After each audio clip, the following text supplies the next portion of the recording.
What's happening? What's happening with it? Y'all already know. You tuned in to another episode of Everything Boxing. There you go, talking that boxing again.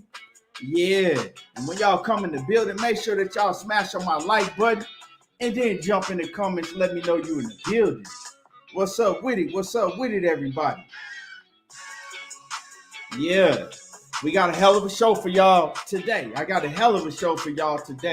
So make sure that you hit that like button. My man James in the building. What's happening with it? Salute. Omega Red, what's happening with it? Salute. Yeah.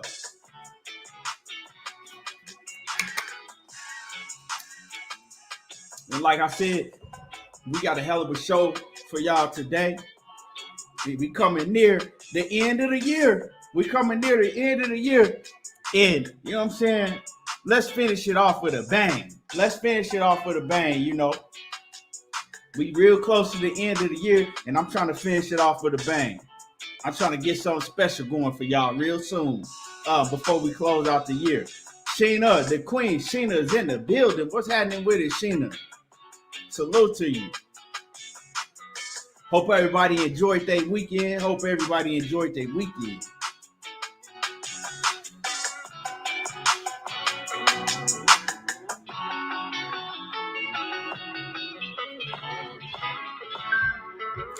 Yeah, so like I said, when you come in the building, make sure that you smash that like button before you do anything, and then jump in the comments and let me know that you're in the building. Yeah.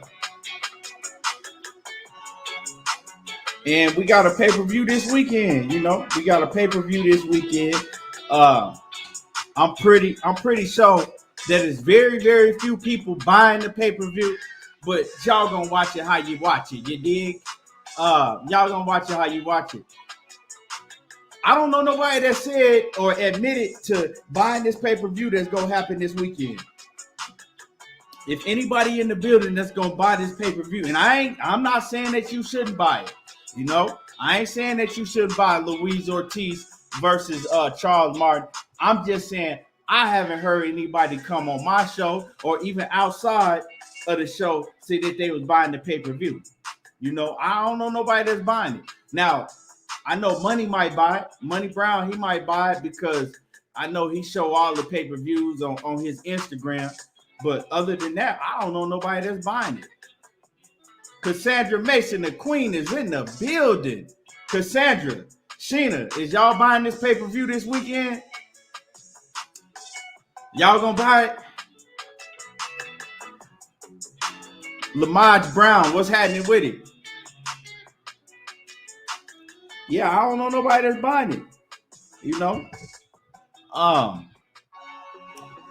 really don't. Cassandra, you buying the pay-per-view this weekend? You know, I think that they could have put on a bigger pay-per-view to end the year, or actually, I think it's to start off the year. This is a pay-per-view to start off the year. I think they could have put on a bigger pay-per-view card, but shit, it what it is. Mr. Bingo said all 20 Terence Bud Crawford fans boycott. Oh yeah, man, we gonna get into all of that later. that whole situation to me, like, oh, we boycotting the Errol Spence fight. That shit is it shows you exactly what type of people they are. And we gonna get into that later. You know what I'm talking about? My man Kwame East, Lord to the game, Boxing Talk is in the building. What's happening with it, Kwame? Mr. Paz is in the building. Cassandra say, I can't lie. Nope. Yeah. Kwame, you buying that pay-per-view this weekend? Is you gonna buy that pay-per-view this weekend? I want to know if anybody gonna buy that pay-per-view this weekend, you know? And like I said, make sure that y'all hit the like button when you come in before we get to cooking to make sure that they get out, make sure that they get out these notifications and whatnot. Kwame said, hell no.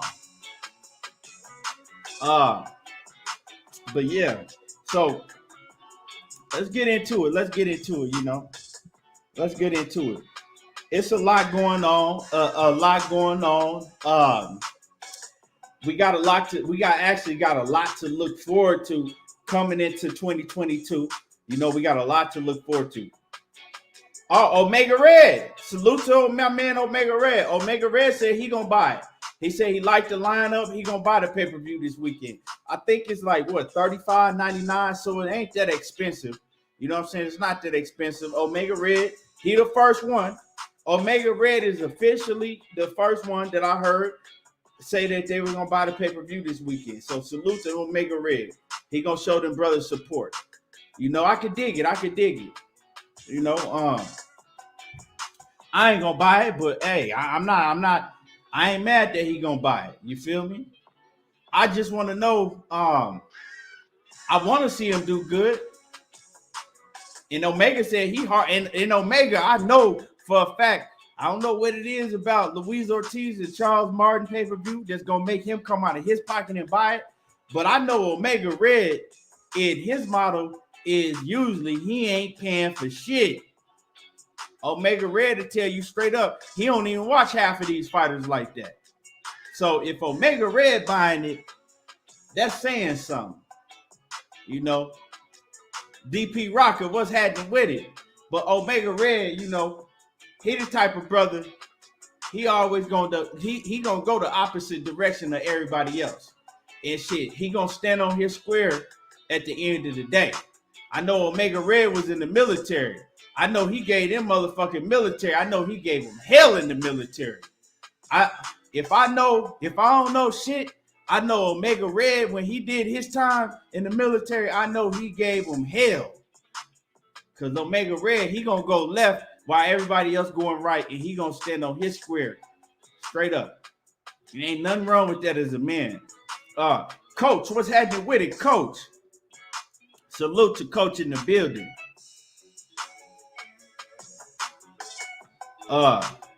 Yeah. So we got that pay-per-view coming up this weekend. Luis Ortiz versus Charles Martin.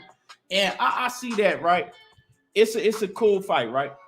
It's a cool fight. I like the fight. Hey, I already know, Omega. You know what I'm saying? But it's a cool fight. But I look at that fight like this, right? I look at this fight as PBC. They putting on a fight with two fighters that they kind of really don't give a damn about no more, right? They ain't really trying to get Charles Martin and Luis Ortiz in no big fight. Let's keep it 100. The PBC is putting them together because it's two opponents that they like, okay, we ain't giving a fuck about them. Let's just put them together and let them fight each other. You know what I'm saying? We know we haven't gave neither one of them a fight. They've been sitting on the shelf. They haven't been, you know what I'm saying? We haven't looked after them like we're supposed to. So we just going to go throw both of them in the ring and put them together and call it a night. That's pretty much how I look at that fight. You know what I'm saying? Because when it comes to Charles Martin and Luis Ortiz, PBC really not trying to do nothing for neither one of them fighters. They ain't trying to put them in there with none of the big names in the heavyweight division. You dig what I'm saying? They're not even trying to put them in there with none of the names like a Daniel Dubois or Joe Joyce or, you know what I'm saying, none of the name heavyweights. They not trying to, you know what I'm saying, build them or put them. Look at Ortiz. We just talked about Ortiz. Ortiz finna be 43 years old. And you still, you know what I'm saying, yeah, you gave him the Wilder fight, but it wasn't even really PBC putting him on with the Wilder fight. It was Wilder that actually pushed for that fight. Wilder was the one that came to the table with that fight. Like, look, you know, I see that this man, he got a family to feed. You know what I'm saying? He has a daughter that has a disability to feed. I'm going to know y'all putting Ortiz on the back burner. I'm going to notice it, and I'm going to give Ortiz a chance. You know what I'm saying? So Wilder did that out of the kindness of his heart. The promoters didn't do it. Nobody else did it, because if it was up to the promoters, Luis Ortiz probably would have to retire right now, because they wouldn't have never gave him a fight of any type of notoriety. You dig what I'm saying? And then Charles Martin, he got his chance. He got his big chance against Joshua. But see, the thing is that was Eddie Hearn made a play to pay Charles Martin, basically to pay him millions and millions of dollars to go out there and lay down. That's what essentially happened. He paid Charles Martin to lay down because he knew that he had a star in Anthony Joshua on his roster, and he was going to do anything that he could to give Anthony Joshua, you know what I'm saying, them straps around his waist. And to me, it's like he paid, you know what I'm saying, Charles Martin to come out there and lay down. And Charles Martin, being the nigga at that point in time that was coming from the hood that didn't have shit, you know what I'm saying? He didn't even win a fight, really, to be put in that position. He really got put in that position off of a fighter getting an injury in the fight that Charles Martin probably was going to lose that fight. You know what I'm saying? A fighter that he fought at the point in time suffered an injury, and then Charles Martin got basically a belt given to him. Got a belt given to him.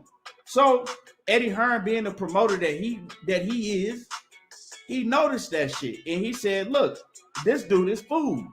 Let's pay him all types of money. I know if we give him a big payday, he ain't going to train. He's not going to take it serious. He going to come in there flabby and out of shape and washed up like Larry Holmes in his last days because he just going to see the dollar signs. And that's exactly what Charles Martin did. He saw them dollar signs. He wasn't giving a fuck about Anthony Joshua fight. He wasn't giving a fuck about actually going out there and putting on a good showing to retain his title. He came in there and he laid his ass down. He took his payday and he went back, you know what I'm saying? And he acted like a nigga that ain't never had shit. That's exactly what he did. What's up with it, 817? He took his payday and acted like a nigga that ain't never had shit. The nigga was, you know what I'm saying, all on, he was doing lives talking about, I'm a god. I'm a god, niggas. I'm a god. Nobody can touch me. I'm a god. Nigga was losing his mind. You know what I'm saying? Motherfucker was smoking, what's that shit that what's that 2K or whatever that shit is? The nigga was smoking fucked up shit. You know what I'm saying? Losing his mind, man. He got that bag in. You couldn't tell Charles Martin shit. And certain people like Eddie Hearn that's been in the boxing business for years and years, watching, you know what I'm saying, the game as a kid coming up, he knew what type of character Charles Martin had, and he knew if he gave Charles Martin some money, you know what I'm saying, that Charles Martin, that's all he was going to see is them dollar signs. I ain't got to train. I ain't got to do shit. I'm going to get this bag. That's how Charles Martin took it. But as all niggas do, you know what I'm saying, when it's a saying, that shit really means something. Acting like a nigga that ain't never had shit, that's a nigga that's going to go run through the bag. He going to blow all of his bread. And then before you know it, he going to be fucked up. And I ain't saying Charles Martin is out here fucked up, but he was blowing through that bag. You know what I'm saying? He was blowing through that bag. So Charles Martin is now he's taking this serious, right? He's trying to find his way back to the top. And that road back to the top is going to be a long, long, long road because it ain't no more Deontay Wilders in the game that's going to give you, you know what I'm saying, that's going to basically put you on so you can get shine like Wilder did with Luis Ortiz. You ain't got them dudes that's in the game at the top level no more. You know what I'm saying? He going to really have to show that he got the skill level to beat some of these dudes. And he can start by beating Luis Ortiz this weekend, but is it going to happen? I don't know. I really don't see Charles Martin having the skills to beat a Luis Ortiz. Now, can Luis Ortiz go in the ring at almost 43 years old? He'll be 43 in a couple months.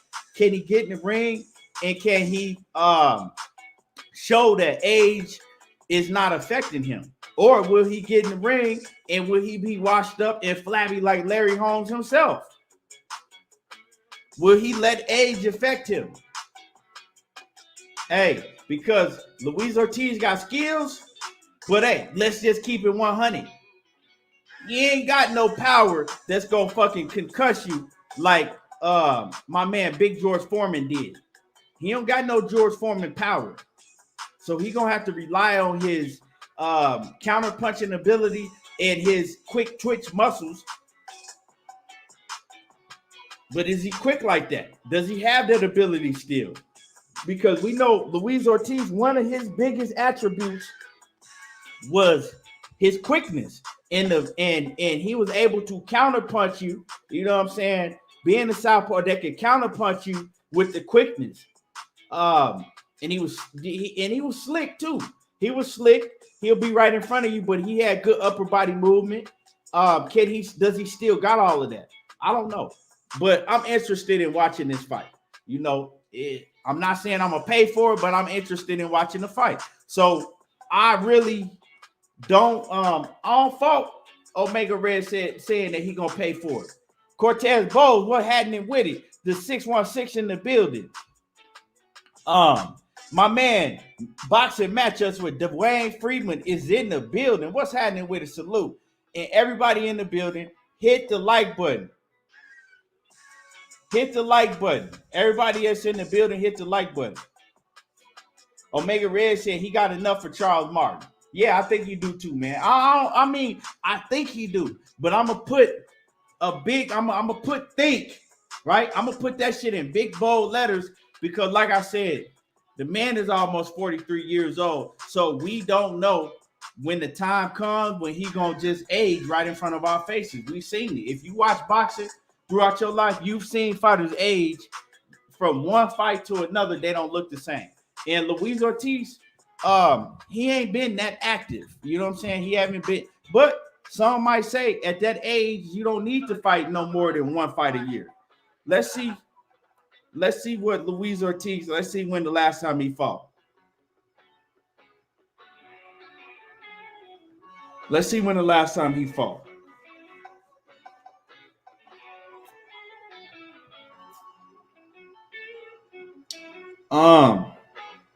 Yeah, Ortiz ain't fought in over a year.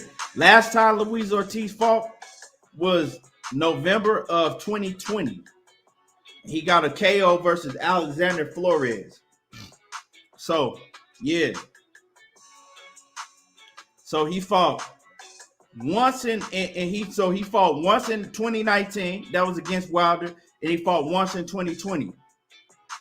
No, actually he fought twice in 2019, and he fought once in 2020. Yeah.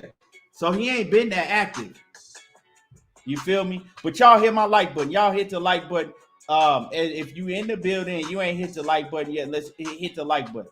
So we got that to look forward to. The fights this weekend. I can't really cook on the fights this weekend. I didn't watch them. It was just too much of things going on. I was trying to watch it, but you had football going on. What else we had going on this weekend? I know it was a football game going on, and it was something it was football, and my Lakers was playing. And I'm gonna tell y'all, I don't know who all watch basketball in here, but the Lakers need to get rid of Russell Westbrook. That motherfucker's trash, he garbage, and they need to get rid of him. So any Lakers fans, I'm letting y'all know right now what one of the main problems is. It's Russell Westbrook. And I told everybody before the Lakers got Russell Westbrook, I told y'all, I came on here and I was talking about that shit when they got him. I said they making the wrong move. I said Russell Westbrook is the wrong move. And I argued with my pops. Me and him was arguing. And he was like, nah, I said Russell Westbrook is trash. Said the nigga ain't gonna do nothing but turn the ball over 1,000 times. The motherfucker can't shoot. And he can't even make a layup now. See, if I even talking about him, I'm starting to get angry talking about the nigga. Because he is the reason we lost to the Nets. Him. He's the reason. Russell Westbrook is the reason that we lost to the Nets. And so, yeah, I was watching the Lakers game, watching Russell Westbrook, like Sheena say. I was watching him fuck up 100 miles an hour like he always do. And it's like, man, why the fuck would you go pick up this nigga after he done showed time and time again he ain't nothing but a stat pattern? That's all he do. This nigga fuck up the whole game 1,000,000 miles an hour, but then you look at the stats and he'll have a triple-double. But that triple-double he got on the stats, it don't tell half of the story. You got to watch the game. That nigga's trash. You know what I'm saying? Ever since that nigga came to the game wearing a fucking goddamn skirt, you know what I'm saying, wearing some goddamn knee highs in the skirt, I knew he was done with. If a nigga come to the fucking game wearing knee highs in the skirt, you know his career's done. I said he might as well retire. This nigga coming to games in the skirt, he's done. He need to retire.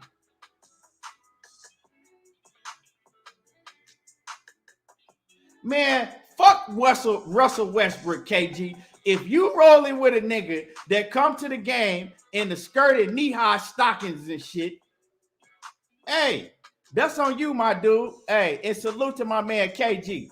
If you rolling with a nigga that come to the game with knee-highs on in the skirt, hey, that's on you. But that nigga's done. You know what I'm saying? Get him the fuck up out of here. Whoever your team is, you can have him. If anybody want, I'll get that nigga away for free. We don't even want nothing in return. Just get him off of the team. For real. That nigga's trash. DP Rocket say, I'm a Lakers fan, but it's time to let him go. I'm telling you. Hey, Omega Red said, AD, a.k.a. Mr. Glass Dressbrook, is the Lakers' dynamic duo. And AD, man, and what's happening with it? My man Ricky Williams in the building. Salute to the fam, Ricky Williams. And AD, he needs to go too. But see, and Money Brown to tell you, I told Money last year, in the beginning of the season last year, I said, we need to get rid of Anthony Davis. And he said, what? He said, Anthony Davis, why would y'all just got him? I said, nah.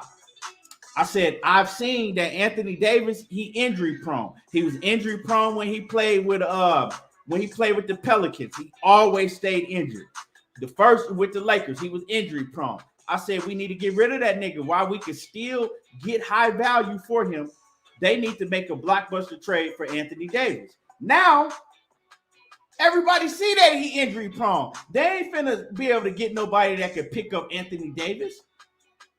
You got to be a fucking complete dummy if you go out and you make a huge trade for Anthony Davis and for all of that money. Because right now, if Anthony Davis tune in to this live that I'm doing right now, right? If I punch my computer screen, Anthony Davis, I'll break his jaw right now if I punch my computer screen.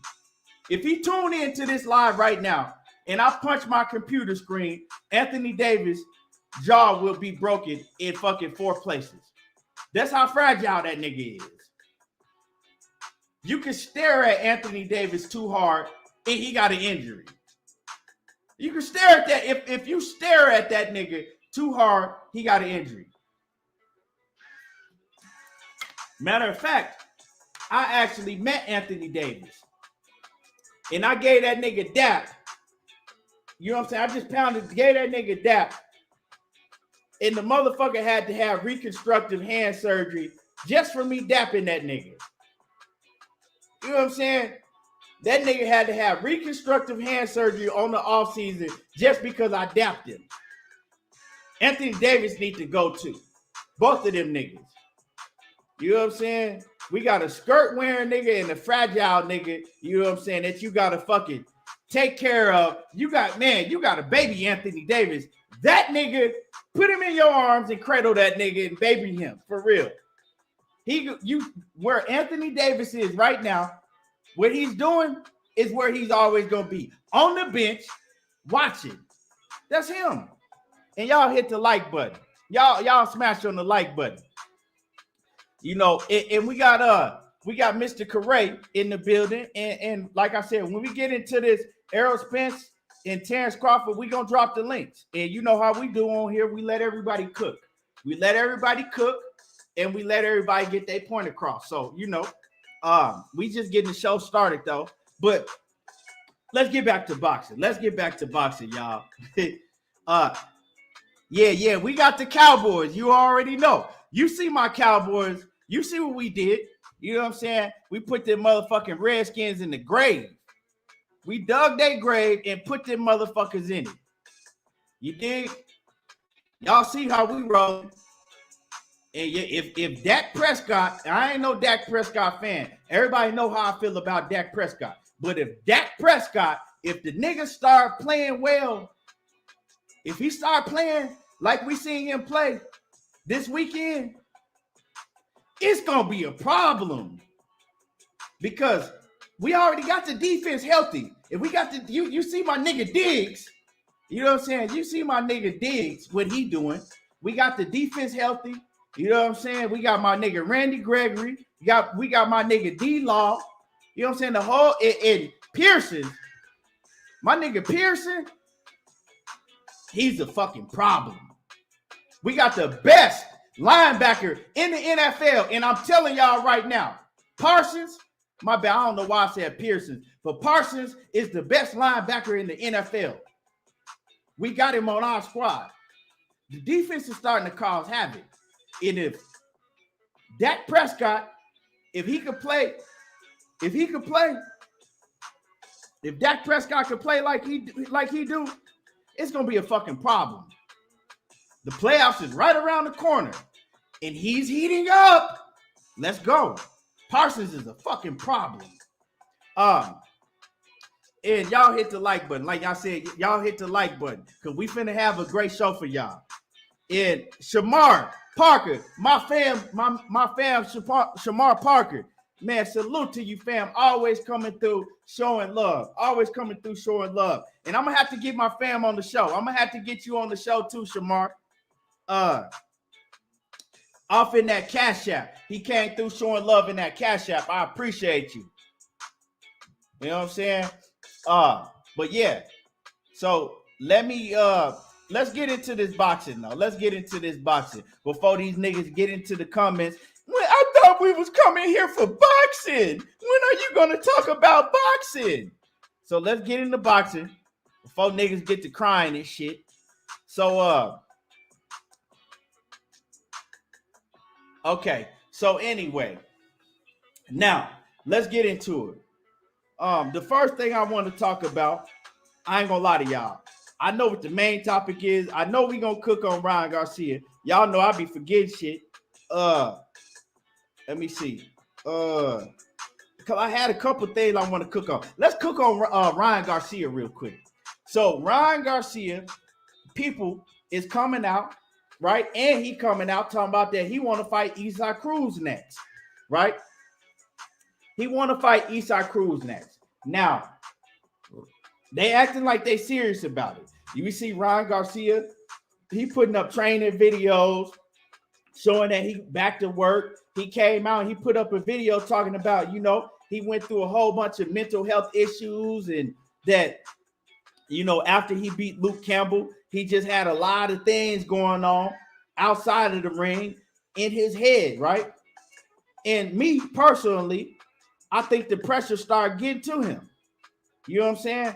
I think the pressure started getting to him because Ryan Garcia really noticed that he was going to have to face one of these fucking big dogs. He went in there and he beat Luke Campbell. And I'm going to tell y'all like this.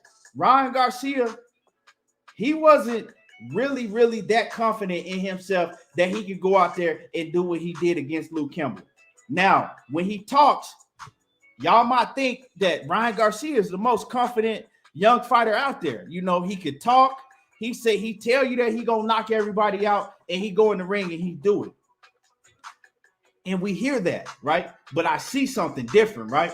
Because if y'all go back to how Ryan Garcia reacted when he knocked out Luke Campbell and stopped Luke Campbell with that body shot, even though he said he was going to do it, he was in a state of shock. when it happened. Because to me, the way that he reacted, he was jumping up and down. He was like, it's one thing to be excited, but he was surprised. Like, oh shit! Like, you know what I'm saying? He was jumping all up in his fucking into Eddie Reynoso's arms. He was running around like, oh shit, I did it. That's a state of shock, right? I know shock when I see it. And he was shocked. And the reason why you that shocked is because, yeah, you might say things to sell a fight, but deep down inside, you don't really know if you can do what you're saying, right? You don't know if you have the ability to do what you're saying because you're not all the way confident in yourself. And I think that's a problem with Ryan Garcia because he knows that he has certain abilities. He knows that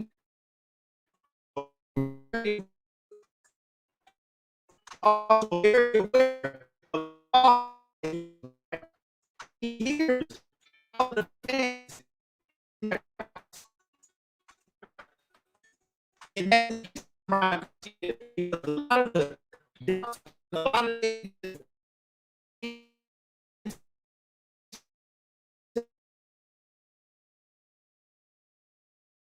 because he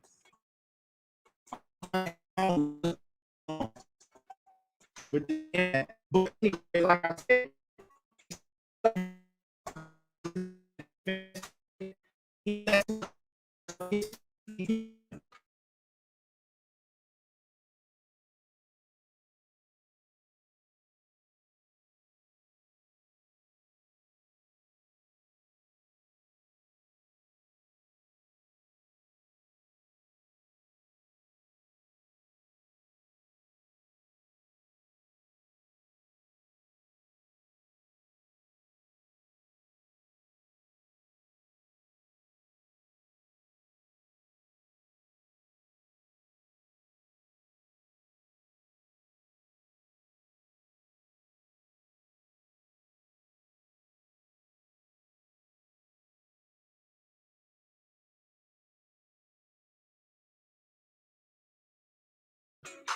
my bad, y'all. I don't know what was going on. I don't know what was going on. Something was going on with my Wi-Fi. But like I said, Ryan Garcia hears everything that the fans are saying. Ryan Garcia hears everything that his, you know what I'm saying, his peers are saying about him. And the thing with Ryan Garcia is whether he shows it to you or not, he believes some of that shit. You know what I'm saying? He believes a lot of that shit. So it fucks with him in his head. That's why when Ryan Garcia, when he starts getting his name, right, put up against a Gervonta Tank Davis or a Devin Haney or a, any of these top fighters, he starts to doubt himself and he starts to go into a deep depression mode, right? He starts to doubt himself and go into a deep depression mode. That's the problem with Ryan Garcia, is confidence in himself. So with all of that being said, we've seen how Ryan Garcia starts to move once he starts calling out a fighter, and then shit gets real. Shit gets close to him having to get in the ring with one of these fighters. Now it's Essac Cruz. Essac Cruz and his people, they willing to make this fight happen. Ryan Garcia's people is letting it be known that, hey, he want to get in the ring with Tank Davis or Essac Cruz. Now, I don't think personally that Tank Davis is going to waste his time on Ryan Garcia. But is Essac Cruz going to waste his time on Ryan Garcia? Are they going to bite the bait? Are they going to fall for it? Because if they do, I'm here to let Essac Cruz and his camp know, don't bite the bait. Make Ryan Garcia show you first that he's going to be in boxing.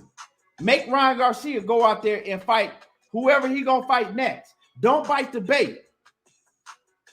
because you never know what Ryan Garcia is going to do from today to the next day.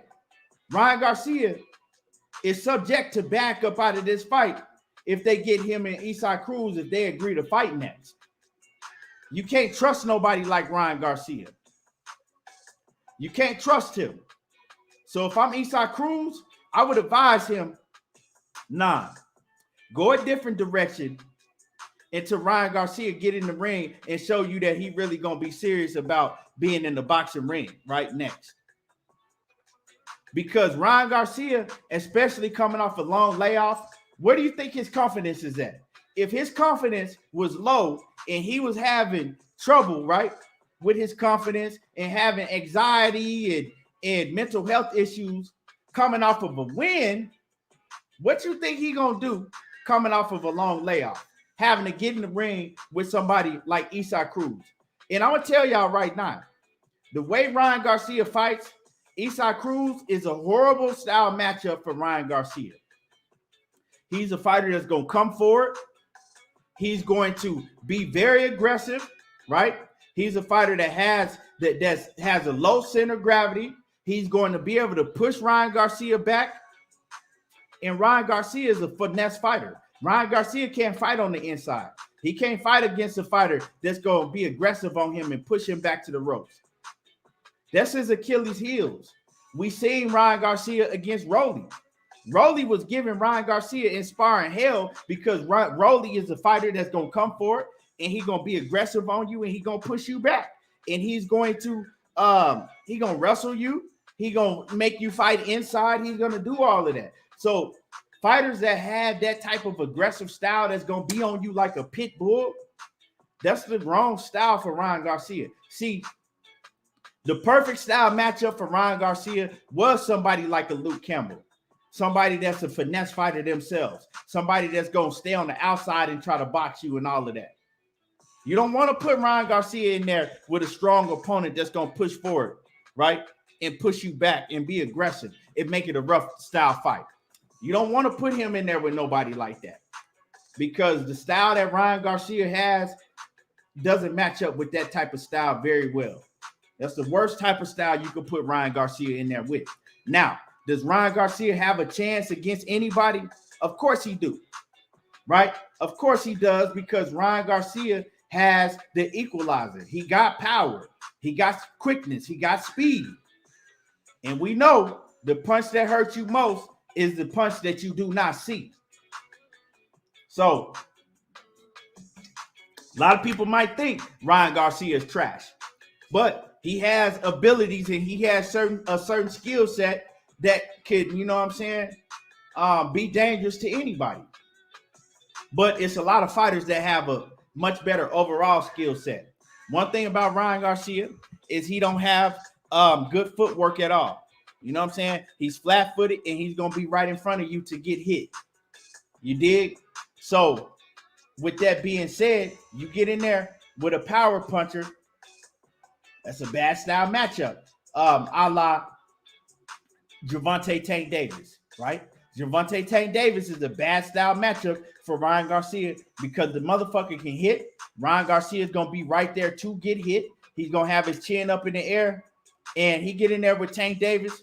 He either going to have to catch Tank Davis with something that knock out Tank Davis, or Tank Davis is definitely going to catch his ass and put him to sleep. And that's just how it's going to be. You dig what I'm talking about? That's just how it's going to be. Now, y'all hit my like button if y'all ain't hit the like yet. Let me go through the comments and see what y'all talking about. Let me see. Hold on. Let me see what y'all talking about.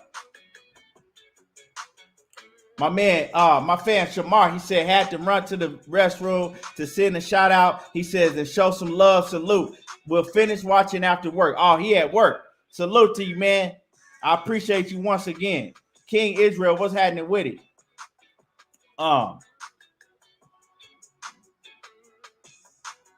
Let me see.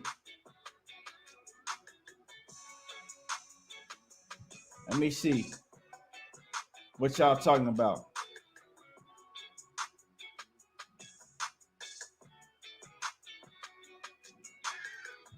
Big Texas ATX, what's happening with it? Salute. Yeah, so Ryan Garcia, he gonna have to really get in there with somebody. He's screaming all of this talk, making all this noise, but it's soon in 2022. I don't know if it's gonna be his next fight or the next fight. He gonna have to put up, and he gonna have to show that he belongs in the conversation with these other top fighters at 135. But Ryan Garcia is gonna need a big win to boost his confidence before he get in the ring with one of these other top fighters like an Essac Cruz or Gervonta Tank Davis. Because that, to me, that's his main problem, is his confidence in himself. And he try to, you know what I'm saying? He try to put up a front and make you believe that he's very confident, but he ain't that confident. And y'all smash on the like button.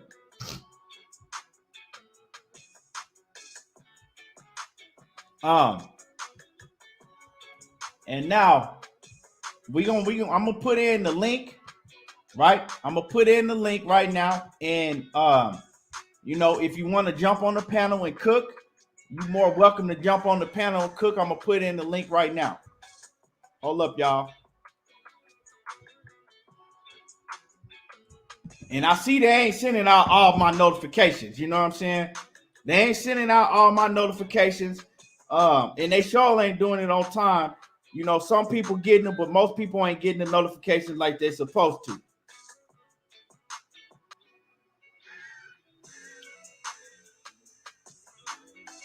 And there's some links, so y'all can grab some links if you want to get on here and cook about these, the main topics that we gonna get into this Errol Spence and Terence Crawford situation. And we gonna get on Errol Spence. You know what I'm saying? He putting everybody on notice, straight up and down, and he letting y'all know it's still strap season. I don't know what the fuck y'all thinking, but it's still strap season.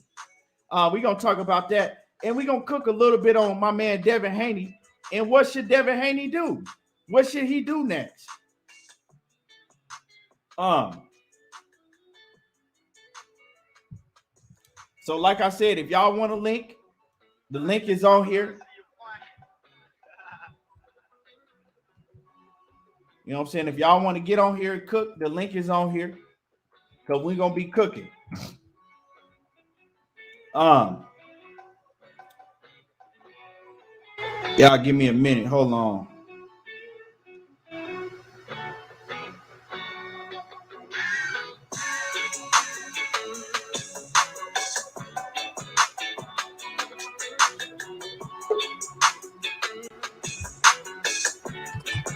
Batman, what's happening with it? Key, what's up, Key? What's good with you, man? Shit, feeling a little better. How you feeling? Though. How you feeling? I'm feeling better. Are you back? Hell yeah, you kicked that shit, huh? Yeah, I ain't all the way back though, but I feel better. I got my strength and shit back. Yeah, that's what's up. That's what's up. You gonna be back in the gym with bro? Nah, I ain't even gonna go because I ain't, you know what I'm saying? I ain't gonna fuck it up, huh? Well, no, I'm talking about when you get all the way back. I know you got to quarantine and shit. You got to quarantine for 10 days, then you got to retest and all that shit. Yeah. But what's up, though? Oh, man. Just on here cooking, you know what I'm saying? Y'all smash the like button. Y'all smash the like button. On here cooking, Now, what I'm going to cook on before we get on the Errol Spence Terence Crawford situation, man. This whole thing with Devin Haney, man. Mauricio Suleiman, he continues to disrespect Devin Haney, and we've been cooking about it. But it's like, right now, what should Devin Haney do? You know what I'm saying? What should Devin Haney do right now? I know. Just keep fighting. I mean, should he say fuck the division at 135? And should he move up? Because he is the WBC champ. Right, so you the WBC champ. He can move up and he can challenge for a title at 140 right off the bat, right? Yeah. So should he maybe see? Okay, ain't really shit shaking, but at 135, because I'm pretty sure real soon he gonna know, really know, 100% know if George Kambosos is gonna fight him or not. I don't think that fight gonna happen. I do not see George Kambosos fighting Devin Haney. If you got Tank Davis on the table or Vasyl Lomachenko on the table, I see George Kambosos going to fight Tank Davis or Vasyl Lomachenko. Why? Because Devin Haney Vasyl don't offer that much. I mean, Tank offers the most, but right. But I think that they see Devin Haney is a bigger threat. Right, you know what I'm saying? You got to look at the style, the matchup style, right? Devin Haney bigger. I mean, if you're gonna say, if I say longer, that, he can box more. A lot of people don't want to get in there with Devin Haney because they know that he's the type of fighter that has two different styles, right? If he want to, he could make it a very, very boring fight and a fight that you can't really get nothing off on, right? If he want to. Now, and a lot of fighters don't want to get in the ring with a fighter that they think that has the ability to, you know what I'm saying, change it up on you and make it a boring fight and make you frustrated, right? And just outbox you for 12 rounds. Now he looks at Vasyl Lomachenko. I don't know about Vasyl Lomachenko because you know Vasyl Lomachenko is Bob Arum gonna put up the money to make that happen. You know what I'm saying? I don't know if Bob gonna put up the money to make that shit happen, bro. But Tank Davis, we know that Gervonta Tank Davis and Floyd Mayweather, they'll make some shit happen, bro. If they think that Kambosos is food for Gervonta Tank Davis, if they scout out Kambosos and see ain't no way he can beat Tank, they gonna run they gonna run to that fight. If they not going down no fucking they not going down no Australia for that fight. Oh, no, absolutely not. Absolutely not. But see, this is the thing, though. We know that these fighters will say one thing, but they'll sell their soul to get some fucking recognition and more clout. I ain't saying that George Kambosos is gonna do that, but George Kambosos, he's already changed. Yeah, he already changed. He's already changed his tune, and his energy is fucking way, way different than his energy was from what it was when he first won them titles to now. He's already changing up. So will it surprise me if George Kambosos changed and he don't stand on his square about fighting in Australia next? And then we don't even know if he's gonna be able to fight in Australia next with this whole pandemic thing going on. They still not having events in Australia. And like I told people, right, when this corona shit first hit, I did a live and I told everybody, I said, people think that this shit finna go away. I said, nah, this shit gonna be worse and worse, and this shit is gonna be around for a long, long time. Mm-hmm. So with that being said, he probably not even gonna be able to fight in no Australia for a while. You dig what I'm saying? So that's another excuse for him to not stand on his square. So it wouldn't surprise me one bit if Mayweather and Leonard Ellaby look at Kambosos as food. Oh, they gonna do what they got to do to get Tank Davis that fight. We know how they move, bro. He not getting it, Keon. Bob ain't fuck with them like that. Bob is the mastermind, man. Think like Bob, Keon. Huh? Think like Bob. What's your? You ready? You ready for the play? You ready for Bob's play? What you talking about? What you talking? He got the full deck of hands right here. This what's gonna happen. Shout out to Batman. What's up, brother? What's up, so? This is Bob. Bob got the hands in his hands, man. Who just won the 130-pound championship from Jamel Herring? Shakur Stevenson, right? Didn't Bob own that belt, the WBO? He made sure he got that belt, right? Didn't Bob get the belt? Right. All right. Didn't Bob just tell y'all he want Lomachenko to fight Shakur Stevenson, right? The only way that fight matters is if Lomachenko fights Kambosos for the belts. But see, this is the thing, right?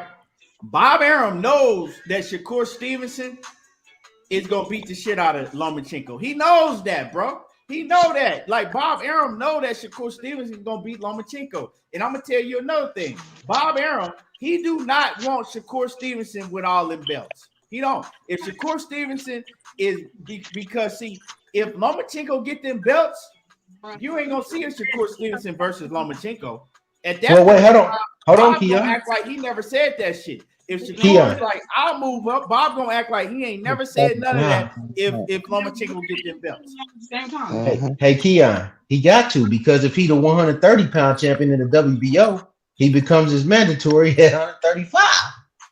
not if Bob got something to do with Hey, it. wait, hold on. Jay Prince fighters usually get the fights. That's all I'm saying.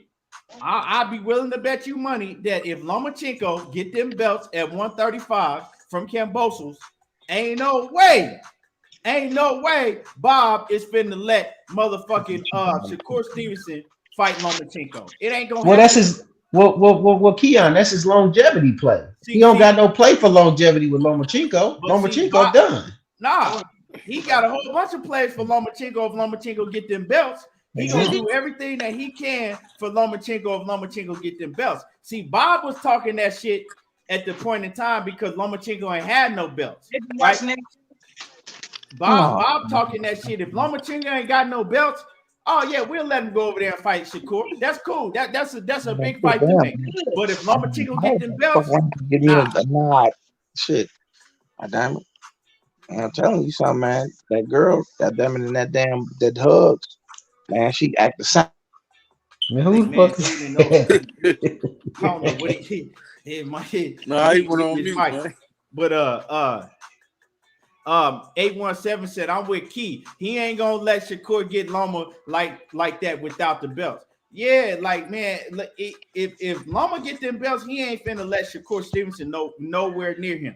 Now, the thing is, right, why I'm saying I don't know if Loma gonna get this Kambosos fight, because remember, Kambosos said whoever got the most money, who bring the most money to the table, right? Now, is Bob Arum finna pay Kambosos like that? Think about that shit. Is Bob Arum finna bring some money to the table? Well, hold on, Keon. He got a bigger budget now because he ain't got to pay Terence Crawford no more. I don't think so, bro. I don't think they got nothing to do with it. I really don't. Truthfully, I don't really think they got nothing to do with it. Bob Arum is not changing his his method of doing business. You know what I'm saying? Just because he don't got Terence Crawford no more. Bob Arum has a way of doing business and has always been the same way. Now, will he put in that play just because he wants Lomachenko to grab the titles? He might. It just depends, what the budget is and who really gonna have to pay for it. Because if Bob Arum really got to come out of pocket and pay big money, if Kambosos is asking for some big dollars, I don't know if Bob Arum willing to do that. He might be, but I know one thing, that Floyd Mayweather and Leonard Ellerbe, they willing to do it if they look at Kambosos as food. Now, if they looking at Kambosos and looking at him as a tough opponent, they ain't gonna do it. But if they looking at Kambosos and they like, oh yeah, Tank gonna knock his ass out. Because when I look at that fight, I got Tank stopping Kambosos. But does Leonard Ellerbe and Floyd Mayweather, do they look at it like that? We'll see. You know what I'm saying? And Batman, I'm gonna go to you, then I'm gonna go back to KP, and then I'm gonna go to my man Cortez. What y'all think? Oh, you talking about with Kambosos? With Kambosos. Because like I said, now Eddie Hearn to pay. I'm gonna call him Cam, man. All right, Cam. Man, Cam best bet is to get the most money out of the situation, man. I mean, Tank Davis. If I was Cam, I'm going out the Tank. Man, my best bet is to get the most money. But if I believe in myself, I'm gonna go take the belt from Devin to solidify to everybody that keep talking this bullshit. I'm gonna shut that shit up. Then I'm gonna just wreck 135. But see, that's what you gonna do. What he gonna do though? I don't know. I'm not in his body, but I'm saying what you think he gonna do. From hearing him talk, what you think he gonna do? I just said it, Key. I said if I was him and the way he thinking now, he thinking more money. I'm going out to Tank Davis. So, okay. But I said if how he was talking before he got the belts, I will smash Devin Haney first. Then I'm wrecking the whole 135. Anybody who want to get it. But you know what I'm saying? You know how it is with these guys, man. Man, money when they get the advantage, man, money come before anything. Right. You right. That's what I'm saying. I'm looking at the situation, and we've heard, you know what I'm saying? We've heard Tank already mention him. And I'm looking at that situation. I'm like, man, Tank probably gonna snatch up this fight. If Bob ain't willing to pay for it, right? If Kambosos come out asking for a big bag like that, and Bob is like, nah, because what Bob is gonna do, he's a smart businessman. Bob is gonna look at it and he gonna say, okay, can I put it on and can I make the maximum amount of dollars? Is people really gonna pay a lot of money to see this fight? If he don't see that people gonna pay a lot of money to where he gonna get his money back 3 times, he ain't gonna put it on. But Bob ain't gotta do that. That's all Bob gotta do is press the WBO to make to activate Lomachenko mandatory. And that's what might happen. And you hit the nail on the head. That's what might happen. So with all that being said, bro, I think that even though Eddie Hearn will pay, it don't sound like that Kambosos want to fight Devin Haney. He making excuses, right? Why he shouldn't have to fight Devin Haney. Oh, I'm already undisputed. I don't need the WBC belt that Devin Haney got because I'm already undisputed. He letting you know right now, I'm not fighting Devin Haney. Mauricio Sulaiman told me that I'm already undisputed. I don't need to fight Devin Haney to be undisputed. So he's telling you in so many words. So what's the point in fighting Devin Haney? That's what he's telling you. So he already backing up from what he was saying in the beginning. So he letting you know it's either going to be Lomachenko or Gervonta Tank Davis or Ryan Garcia. But somebody need to go.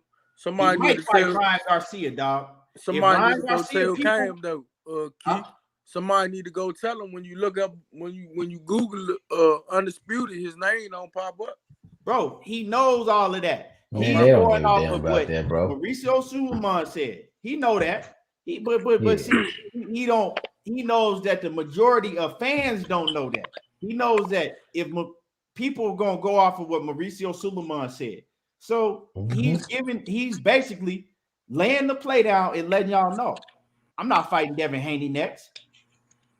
So you know, he already said it. Yeah, he's not fighting Devin Haney next, bro. He's automatically out this. He out the loop. He's not fighting Haney next. He probably ain't fighting Lopez next. Like you said, it'd probably be Tank Davis or Lomachenko. That's my thought process on it.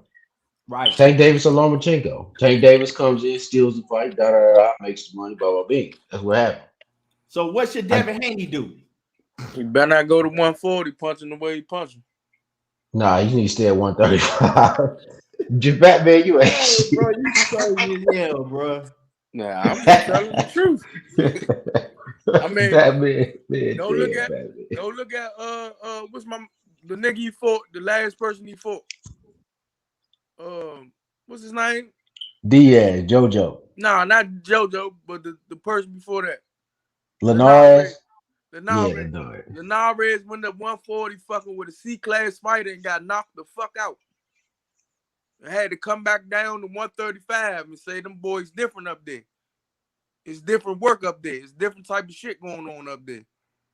And like I told, like I was on Fanon's show the other day, and I was telling them when Devin Haney go to 140, all his advantages leave. He's not the longest. He's not the tallest. You know what I'm saying? All his advantages leave. You're right. He loses that to like a Josh Taylor or Jose Ramirez. They bigger than him. No, I'm talking about mostly everybody his size. Even if they ain't bigger than him, they still his size, they still his length. So his advantages that he got at 135 leave. His box ability come in, but now they punching a little bit harder up here. Now, yeah, they punching harder. It makes sense though. I understand exactly what you're saying. I remember years ago when Shane Mosley moved from 35 to 47. He was a big 35. But 47, he was a whole different deal. But see, this is the thing though. Devin Haney eventually in 2022, he moving to 140 anyway. So it ain't if He going. when. So what should he do his next move?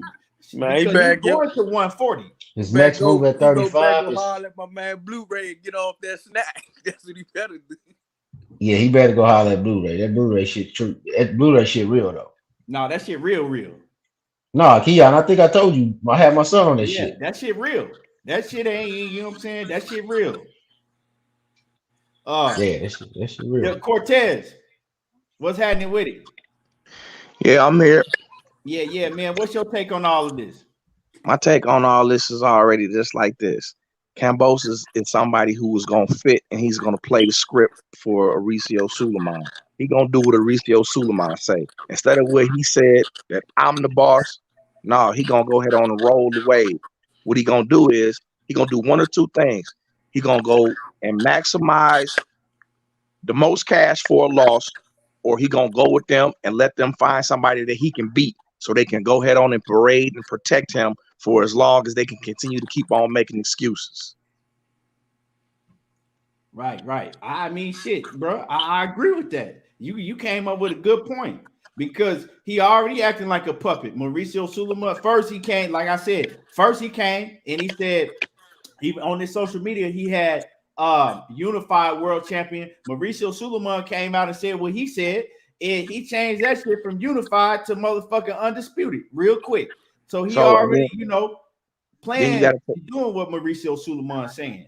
You got to take in the factor every time you listen to Kambosos talk, he not 100% sure about what he's saying. It's almost as if he's trying to stick to a somewhat semi type of script.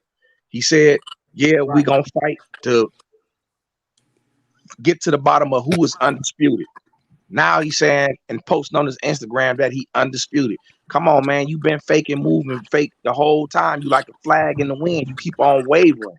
He ain't standing solid. If he was standing solid, he would have said it just like this. Ain't nobody jumping in the line in front of Devin Haney. How you gonna jump in the line in front of Devin Haney? I would have told them, am I there? Go ahead. We hear you. Go ahead. I said, how would you be able to have Lomachenko have a shot at the belt, right? And the only reason why Lomachenko lost the belt to the guy that you beat is because he avoided Devin Haney. So you've been seeing that this man has been devoid of his chance for all this long. If you a true champion and you won't respect the real boxing fans, then you go ahead on and you fight Haney, or you gonna go into the Daffy Duck, Donald Duck, Dewey, Huey, Louie, and all the rest of the Launchpad McQuacks. You go on with all the rest of the DuckTales. Now, hey man, it just is what it is, man. I don't know why y'all believe Kambosos from the jump, bro. I don't believe shit these dudes say. I was the first one that came on and said that his energy was to when he first. I said, man, don't believe that shit that he's saying.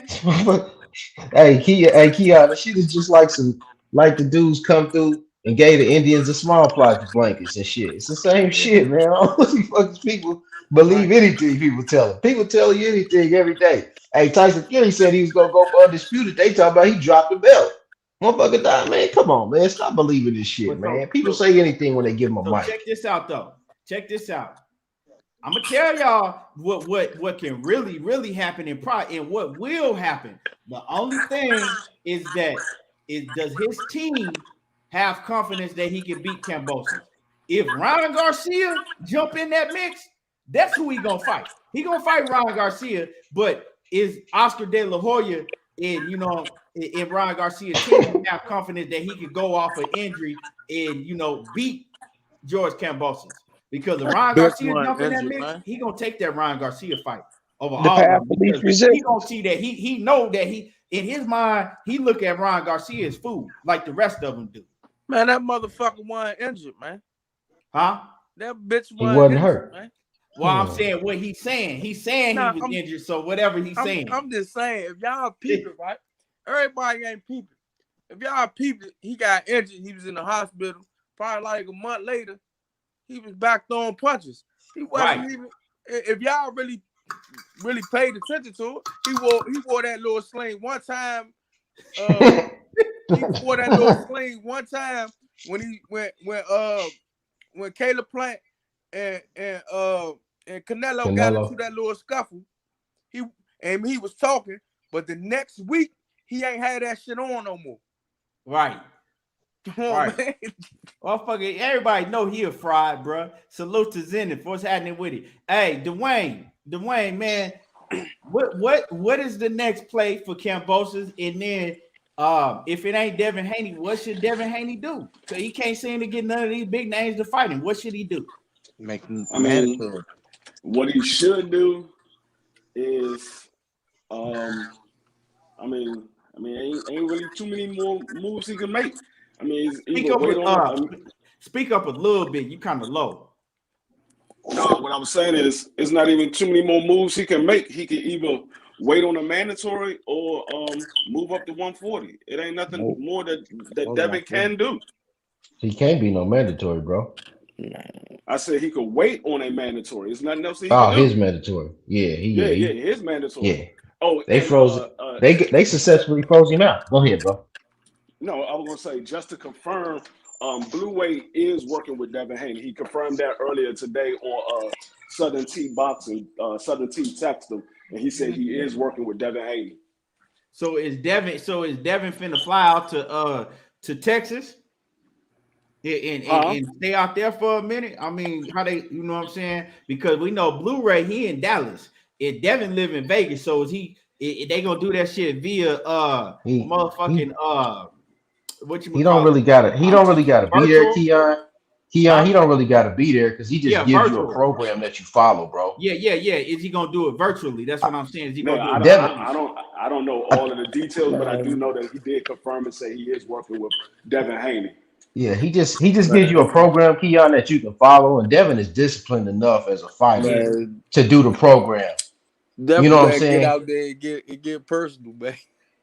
I understand what you're saying, Batman, but he ain't got no fight lined up yet. You know what I'm saying? So, nah, if you working with Blu-ray, like y'all said, he need to be doing it now, not when training camp start. He need to, if he gonna work with Blu-ray, he need to build himself up to where he already at that point when he do get another fight lined up. You can't. It ain't no that Blu-ray. It ain't no. Oh well, I just got a call. And I got to jump in training camp. You can't do that. You got to already. Nah, Keon. This is what I'm saying though. Yo, think he cut out. But Dwayne, you go ahead, finish cooking. Yeah, but Kambosos. I mean, like I said, he doing just like the rest of them, like Loma and Tio.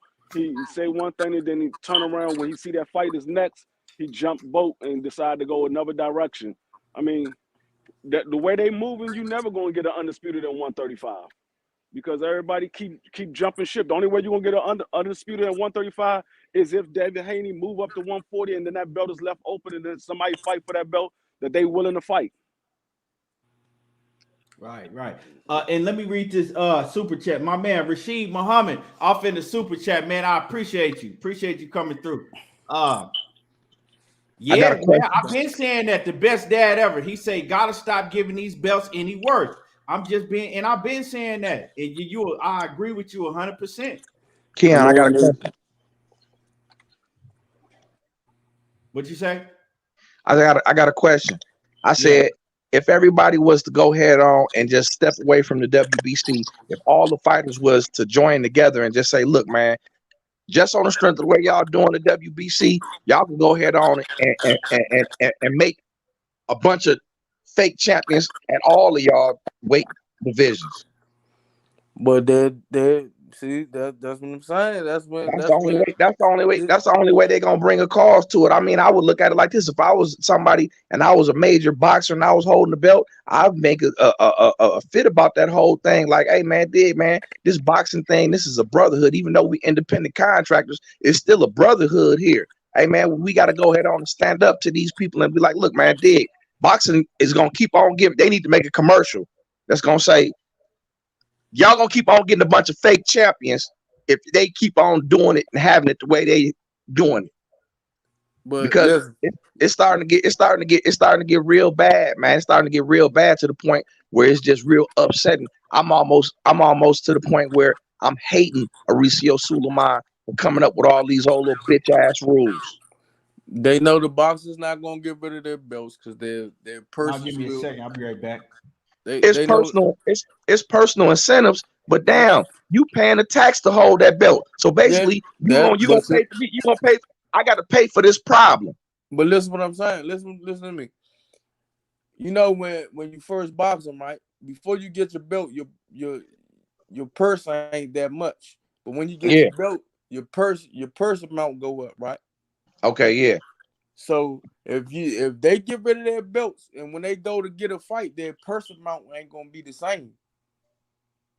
The purse amount is their value. Their belt is the value of their purse amount. If you You get what right. I'm saying. But So, I understand that, right? But it's a way to circumvent that. Floyd tried to tell everybody that them belts wasn't nothing. but And Devin Haney, and because Devin Haney is listening to Floyd and building his own brand, that's why he being ostracized in the manner that he being ostracized. nope, that's not why Devin Haney being ostracized. Devin Haney getting money because why you think he won't let go of his belt? Because he getting $3 million every time he fight. If he get rid of that belt, that $3 million disappear. You get what I'm saying? Okay, listen, I understand how that work. I'm listening to that, and I see how that work in normal circumstances, right? But if he got a secondary belt, how is he getting paid that type of money for But holding a but secondary belt? but no, that's the real belt. I don't care what the WBC did when he go to his promoter. When he go to the promoter's table to the zone, they pay him Yeah. as the champion. So if he get rid of his belt and try to come to the table, he's not going to get the same purse. That's why he keep his belt. Why you think he ain't throw his belt away? If that belt ain't mean nothing, why you think he's still going to carry it and keep paying somebody for it? That don't make no sense. No, Mauricio already came out on his Instagram and said, "No, Devin Haney has the real belt. It's not a secondary belt." He said he's the WBC champion. Yeah, So cause he, But wait, he just changed it within a couple days ago. yeah, Couple but yeah, he days ago, changed it he again. just he came said he out the pride. yesterday. He said he the pride champion. He Then he just came changed back it and changed it yesterday. on. He came He back and changed changed it it when yesterday. Yeah, he came back and Devin wait. threatened to sue. Oh, so Yeah, he he just came back and he rechanged it and uplifted him back up again. Yeah, yesterday. when He Devin changed it just yesterday on threatened. his Instagram. Yeah, when Devin just So threatened to sue. if he did that, did he take Kambosos away from being undisputed? Then you can't do one without the other. Man, Kambosos never been undisputed. None of the other sanctioned bodies not acknowledge him as undisputed. That part I understand, but what I'm trying to understand is this right here. I was late to the information that he rechanged Devin and made him back the world, the regular champ, the no, super champion. he never did it. What he do is he come out and say bullshit, dog. See, what y'all ain't recognizing the WBA, the WBO, and the IBF is not recognizing the other belt, the franchise belt to be unified. You get it? So Yeah, I he get is that. never. If you look up undisputed champion, he is not on the He's not list. gonna be there. I know. But I'm asking a question. I wanted one of y'all to please answer the question. But I remember prior to a couple days ago that he said that he relegated Devin Haney down to a pride champion. So you saying that he came back and changed that again? yes, see, Devin Okay. Yeah, Haney came back with a talking about he's going to sue the WBC, and then Suleiman came back on his Instagram page and said and put all his listings of accomplishments, and he's the real champion. I yeah. mean, They say he changed that yesterday. He put it on the Instagram. On his Instagram, he said Devin Haney is the real champion. And you got to remember that Pride Championship. That was the championship they gave to Charlo when he fought on Juneteenth. It was called the Pride Belt. So that whole saying Devin Haney was the Pride champ, he couldn't give him that because Hey, they already I got had a belt for I that. got Excuse me, I got one more thing. Let me please slide this in. I don't understand how we had a Juneteenth card with just Charlo on there and a whole bunch of Mexicans. And then the Mexicans, Cinco de Mayo, they got a whole card, no blacks. I don't understand how we don't get. Man, go I don't ask Right. You Al understand how we said it. Haymon. don't You get. said it all. You gotta ask If Al you Haymon. know, you know. I'm like, if anything, let's do it like this. Let's let our best fight y'all best Cinco de Mayo and y'all best fight our best Juneteenth. Man, you gotta ask Al Haymon, man. Al Haymon threw that card, man. All right. Man. If you know, you know. Yeah, I'm trying to get informed. That's why I keep on bringing my sponge to the platforms like these all the time. Yeah, Now, they I'm telling Al you, we Haymon. see what's going on. They value the Mexican dollar more than the black man dollar. That's Yeah. all. So it's in their best interest to keep one of them at the top. Yeah. Yeah. You know what I'm saying? That's exactly how they moving. You know, that's exactly how they moving. You seeing everything change. You seeing what's his name? What was it? Letterman. That Yeah. said that, you know what I'm saying? The great black hope, whatever the shit he said is days is over. Remember when he said that shit on X Not Letterman. You talking about Larry Merchant. Larry Merchant. Yeah, Larry Merchant. He said the days of the great black hope is over. Yeah. They telling y'all how these networks is moving. because they monopolizing it in the manner where they're gonna be able to protect their white fighters with franchise belts and all types of brand new rules in the middle of the game. You ain't gonna never be able to win like that, man. That's why I hope all of them lose like that, man. The But only one, I mean, you gotta look at it. only one I got respect for is the Taylor kid because he seemed like he gonna go for it. But that's up until he get his real audition. He say he want that smoke. You say Taylor. You gotta look at it though.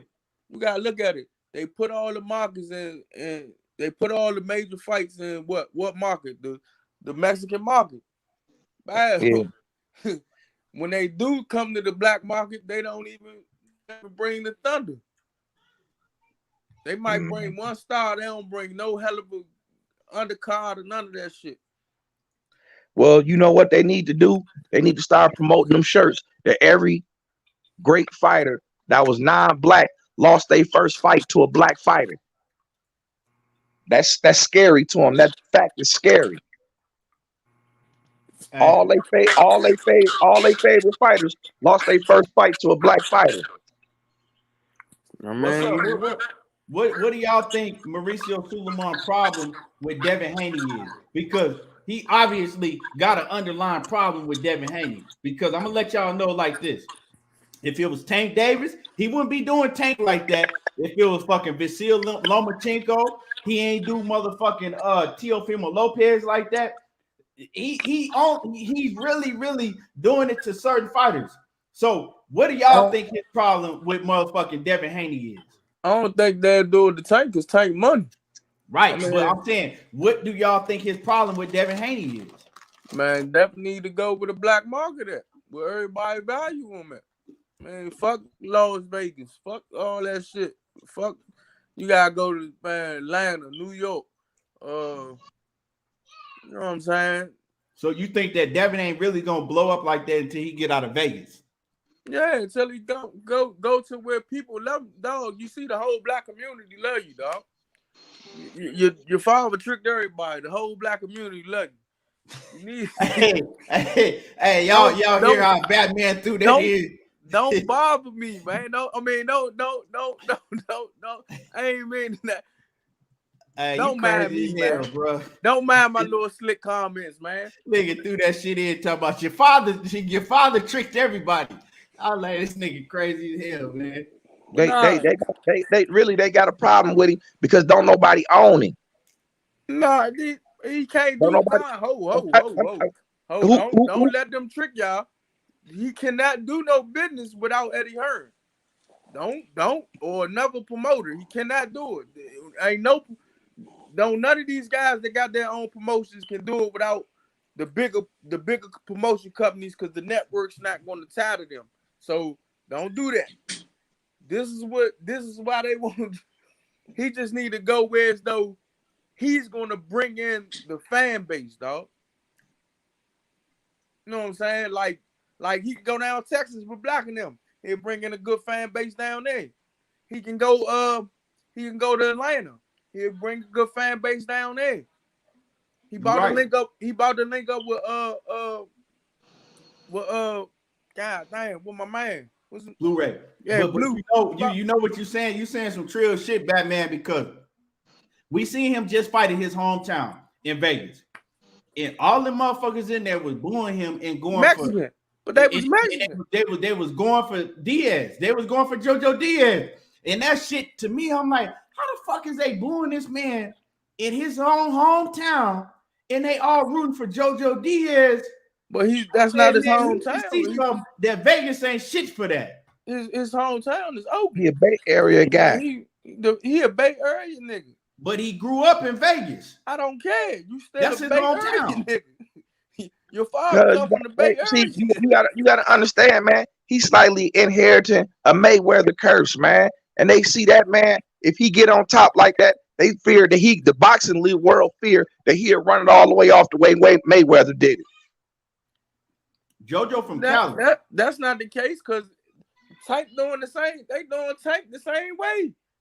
Tank under Mayweather. Tank being dragged like a leash on the like a puppy on the leash, man. I ain't talking about him as a whistle. I'm talking about his brain.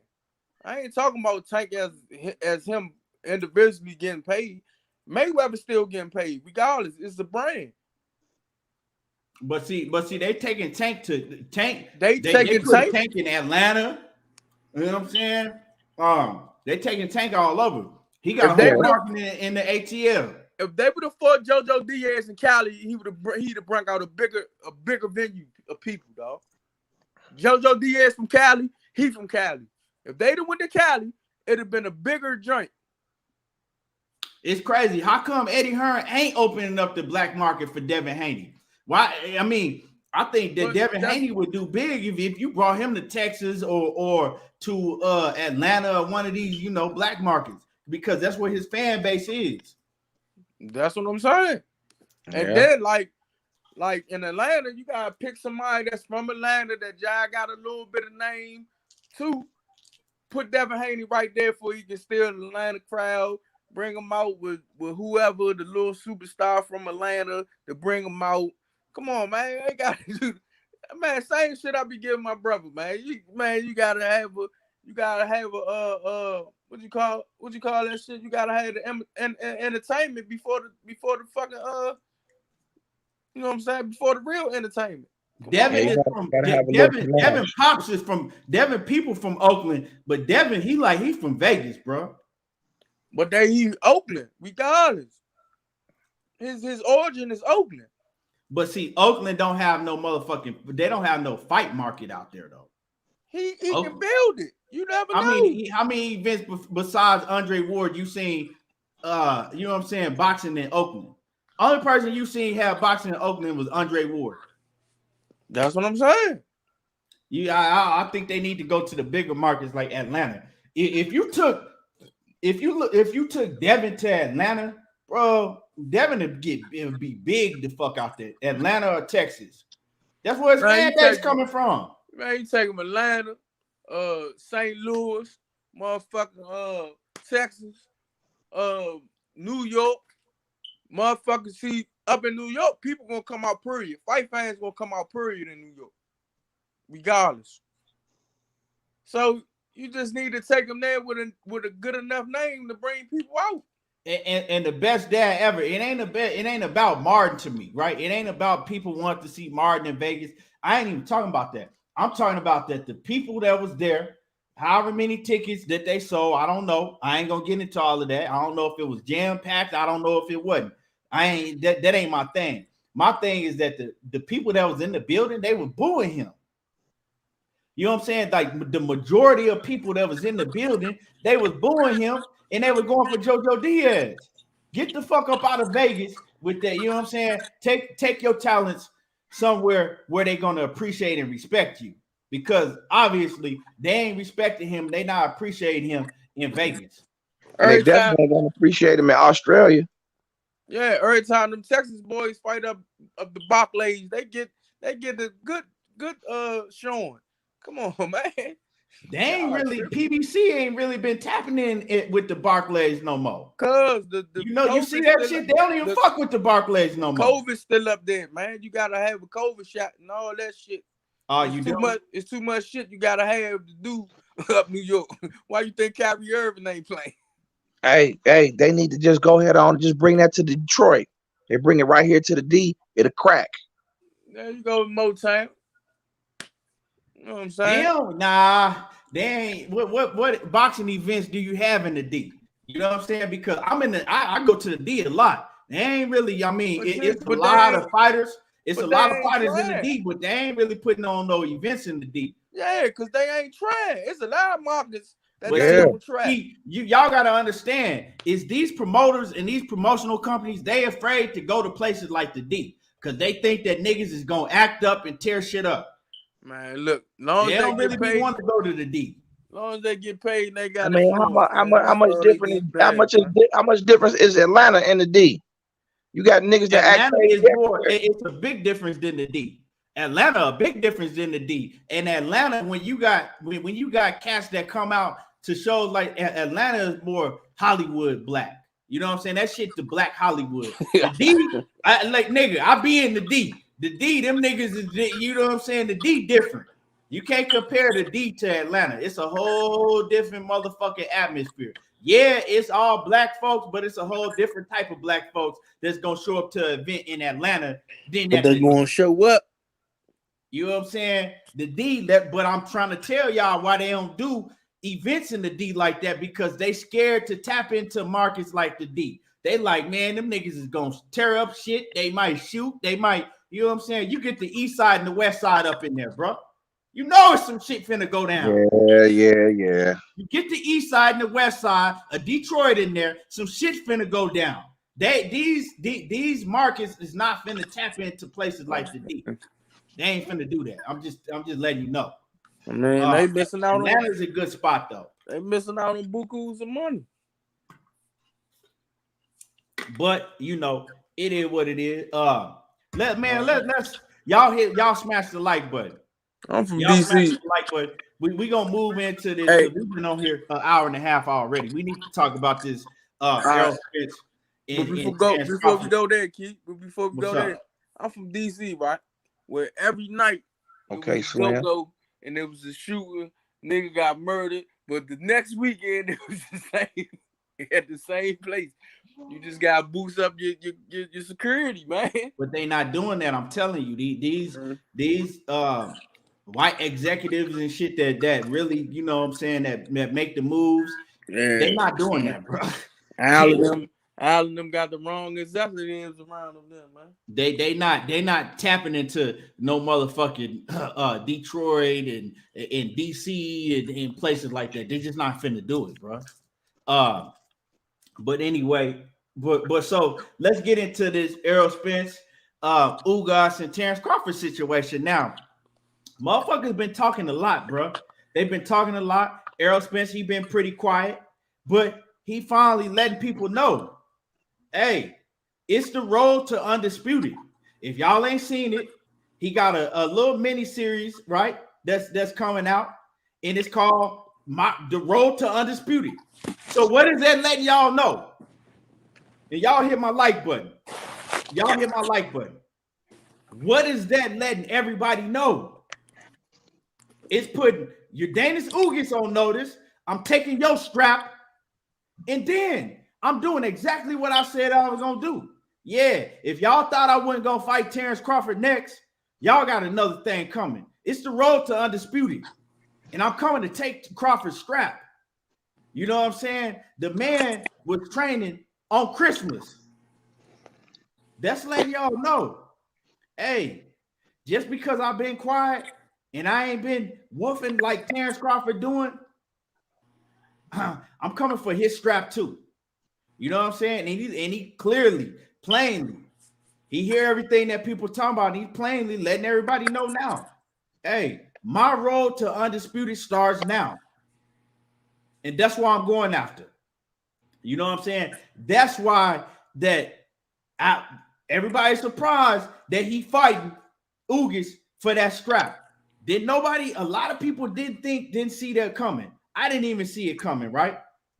I didn't even see it coming. But see, that is the main reason why Al Haymon made that play, because he knows that the final piece to the puzzle is Terence Crawford, and he wants Terence Crawford and Errol Spence. That's the fight that Errol Spence let him know behind the scenes. He went to Al Haymon. He let Al Haymon know, hey, I want to become undisputed. Do whatever you have to make it happen. Do whatever you have to make it happen, right? For the Ugas fight. Give me that Ugas fight. I'm going to take his scrap. And then next is Terence Crawford. And that's the big fight that's going to happen, right? The only way that Terence Crawford and Errol Spence do not happen is that Terence Crawford is just making it too difficult. You know what I'm saying? I'm even seeing that Errol Spence is willing to give.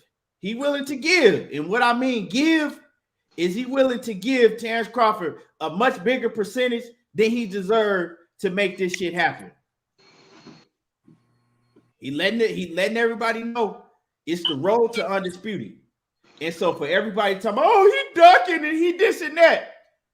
How is it the road to undisputed if he gonna duck Terence Crawford? Make it make sense. It ain't no such thing as a road to undisputed if he gonna duck Terence Crawford. That means that he going straight after Terence Crawford after this Ugas fight. Straight up and down. And then people talking about, oh, well, he gonna have a mandatory because Stanionis and them, they stepped aside. He ain't gonna step aside again. Stanionis or whoever the fuck it is, they ain't gonna have no choice. They name ain't big enough to run shit. You dig what I'm saying? They not gonna have a choice but to wait. So when this undisputed fight comes up, after like I said, he has to get past. He does have to get past Yordenis Ugas, and Ugas is telling everybody that he finna go out there and whoop Errol Spence. He been vocal about it. Ugas did a few lives. Now the thing with Ugas, you can't understand what he's saying because it's in Spanish. But he been telling people he guaranteeing victory over Errol Spence. So this Ugas and Errol Spence fight, it's gonna be a motherfucker. And another thing, all you weirdos going out there talking about we boycotting the Ugas and Errol Spence fight. That shit is funny to me because a lot of people be like, what you feel about them saying that they boycott? First of all, when I hear that shit, I just laugh because it just shows how bitch made a lot of these niggas is. They got pussies between their legs and they bitch made. They so mad that Terence Crawford didn't get to fight with Ugas because that's actually what it is. They so mad that Terence Crawford didn't get to fight. They acting like motherfucking children and shit. They acting like spoiled children. We boycotting. We ain't even gonna watch the fight. These motherfuckers ain't boycott shit. They was gonna break their neck to stream it or watch it any way they could. These motherfuckers wouldn't boycotting the goddamn thing. They was gonna be watching it. They was just gonna get online and lie and tell you that they didn't watch it. But then when you get the motherfucking debating about it, they're gonna be able to tell you everything that happened in the fight. From the fucking ring walk to the motherfucking 5th, 6th, 7th, 8th, 9th, 10th, however long it lasts, they're going to be able to tell you everything that happened in the fight. And then you catch them and say, I thought you boycotted. Oh, well, I streamed it. Well, you know what? Errol Spence came out and let y'all know you ain't got to stream shit. You fucking dummies. You're going to pay for it either way. Because it's probably going on Showtime. It ain't going to be on pay-per-view. So unless you have something to stream Showtime, motherfucker, you're going to be paying for it. And if you already a subscriber to Showtime, you're going to be paying for it. How about that? How about that? Now go boycott that. Batman, what you got on that? And if niggas, right? And see, most of these most of these the BPC, the Bud Protection Committee, most of these motherfuckers hide in the background and they scared to catch a link. If any one of you niggas want to catch a link, I know you in the background watching, catch a link. You know what I'm saying? If any one of you niggas want to catch a link, catch the link. I mean, y'all can't be mad at Errol, man. Errol about to fight another champion.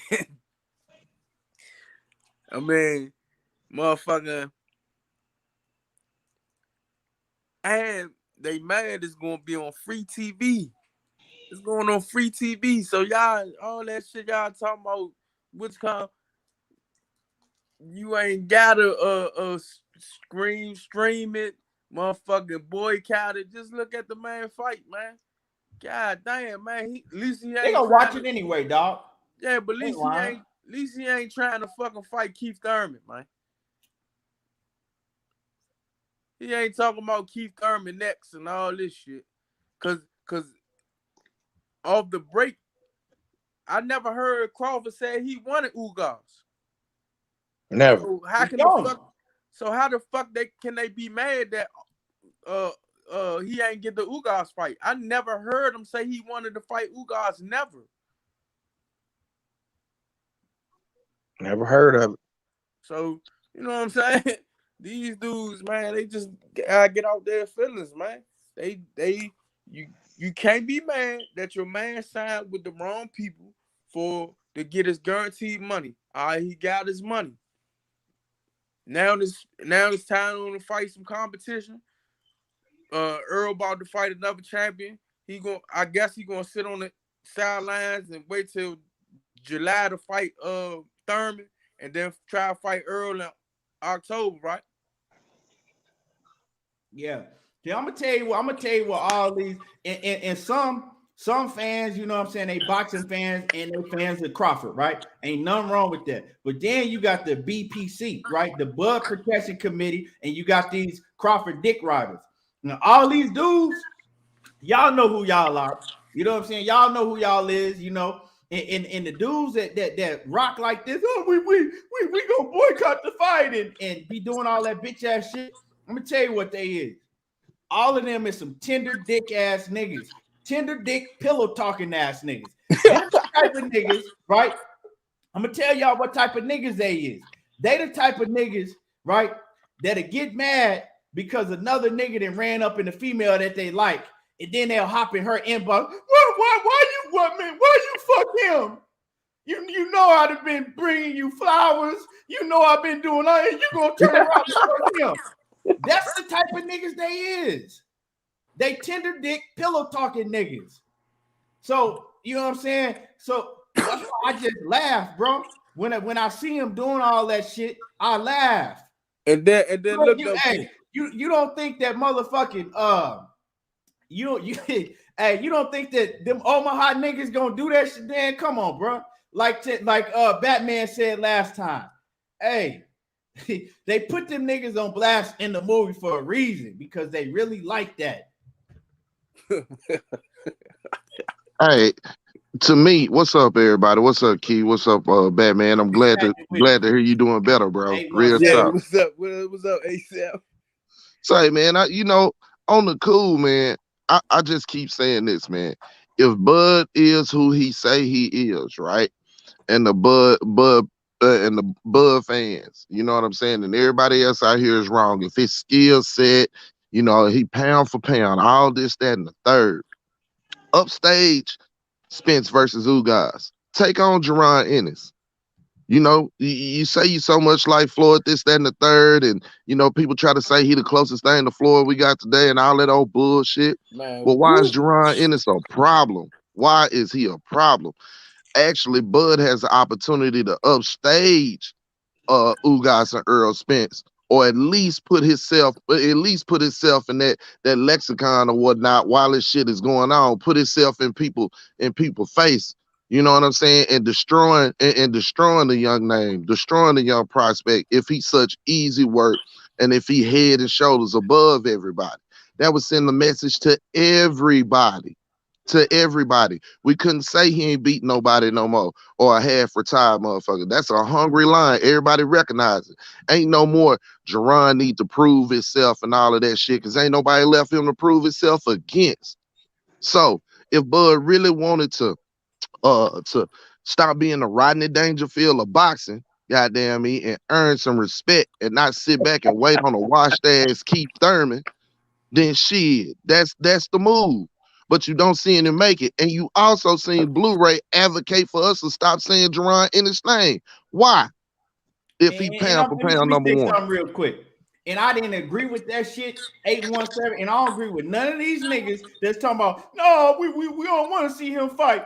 We don't want to see him fight Jerron Ennis because, like I said on my last live, bro, I want to see the best fight the best.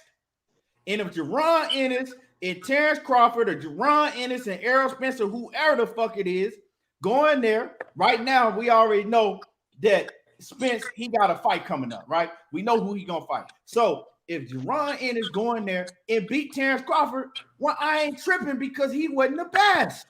But listen, move on and then have Errol Spence, if he get past Ugas, fight Jerron Ennis. The best need to fight the best. I'm not in the fucking ball game of protecting none of these niggas. But listen to this though. Right now, hold on. Key, listen to this. But hold on. Go ahead. But with that being said, I got Terence Crawford beating Jerron Ennis. And the reason why is because I know that Jerron Ennis got all the skills in the world, but we ain't seen him in there with no type of competition like that. I don't know if the man could take a punch like that. I don't know when shit get dirty, you know what I'm saying? When shit get down and dirty and muddy, does Jerron Ennis got the motherfucking dog in him to survive and come out on top? I don't know all of that. So I'm going to go with the nigga that I do know, you know what I'm saying, got the dog in him, that I do know has the experience. So I'm going with Crawford. But at the end of the day, put him in the ring and let's find out. And if Crawford get beat by him, oh, well, he wasn't the best. If Crawford beat Jerron Ennis, it make the Errol Spence fight even more better. Put him in the fucking ring. Can I say this though? But he was good. They was trying to throw him on Earl. Right. But now that when Ugas had got out the situation with being in the tournament, they was trying to throw boots on Earl. But now him and Earl fighting, and now people try to throw boots on Crawford. Oh, he don't need to fight. He don't need to fight Boots. What Boots does for him? What Boots does for us? Hey, dog, these niggas are so much. Hey, Joe, they are so scared for him that he's scared for him, dog. Yeah. And this man been all on his daddy, him and his daddy, both of them said all on shows and shit that he want to fight, that, you know what I'm saying, they ain't ducking it, they'll take whatever, you know what I'm saying, he can be A-side all he want. All that shit he claim he can have, bruh. He can have and get some respect. You feel what I'm saying? You don't hear none of that hot shit. You don't hear none of that hot shit out of. But everybody want to give Earl smoke and boycott his fight and shit. You know what I'm saying? To try to give him some leverage on some numbers. That shit whack, man. That shit is hard to stand behind. That's why Bud get the shit he get, bro. It ain't about his skill because the boy is talented. I don't believe he the best at 147, but I'm like, Keon, just show me, pimp. Show me. Don't keep telling me and then making moves not to show me. And then they tell me, well, we don't want to ruin the fight between Errol Spence and Terence Crawford. I don't give a fuck about that fight if they ain't the two best. Correct. You feel what I'm saying? Right. I want to see the best fight the best. It ain't if Terence Crawford ain't the best, I ain't giving a fuck about that fight. Vice versa. If Errol Spence get beat by Ugas, oh well, he wasn't the best. Facts. You feel me? And that's just how I feel. I ain't. Oh, we need to protect. What the fuck we protecting the fight for? If we know in the back of our mind that they're not the best. I want to see them because I thought that Terence Crawford and Errol Spence was the two best in the division. That's why I wanted to fight so bad. That's why I want to fight so bad. But like I said, and and this is my last thing I'm gonna say right now, and I'm gonna pass it on. If Terence Crawford is not gonna sit out and wait for Errol Spence and Ugas winner He needs to fight Jerron Boots Ennis. Everybody else is locked up. Now, I was having a conversation with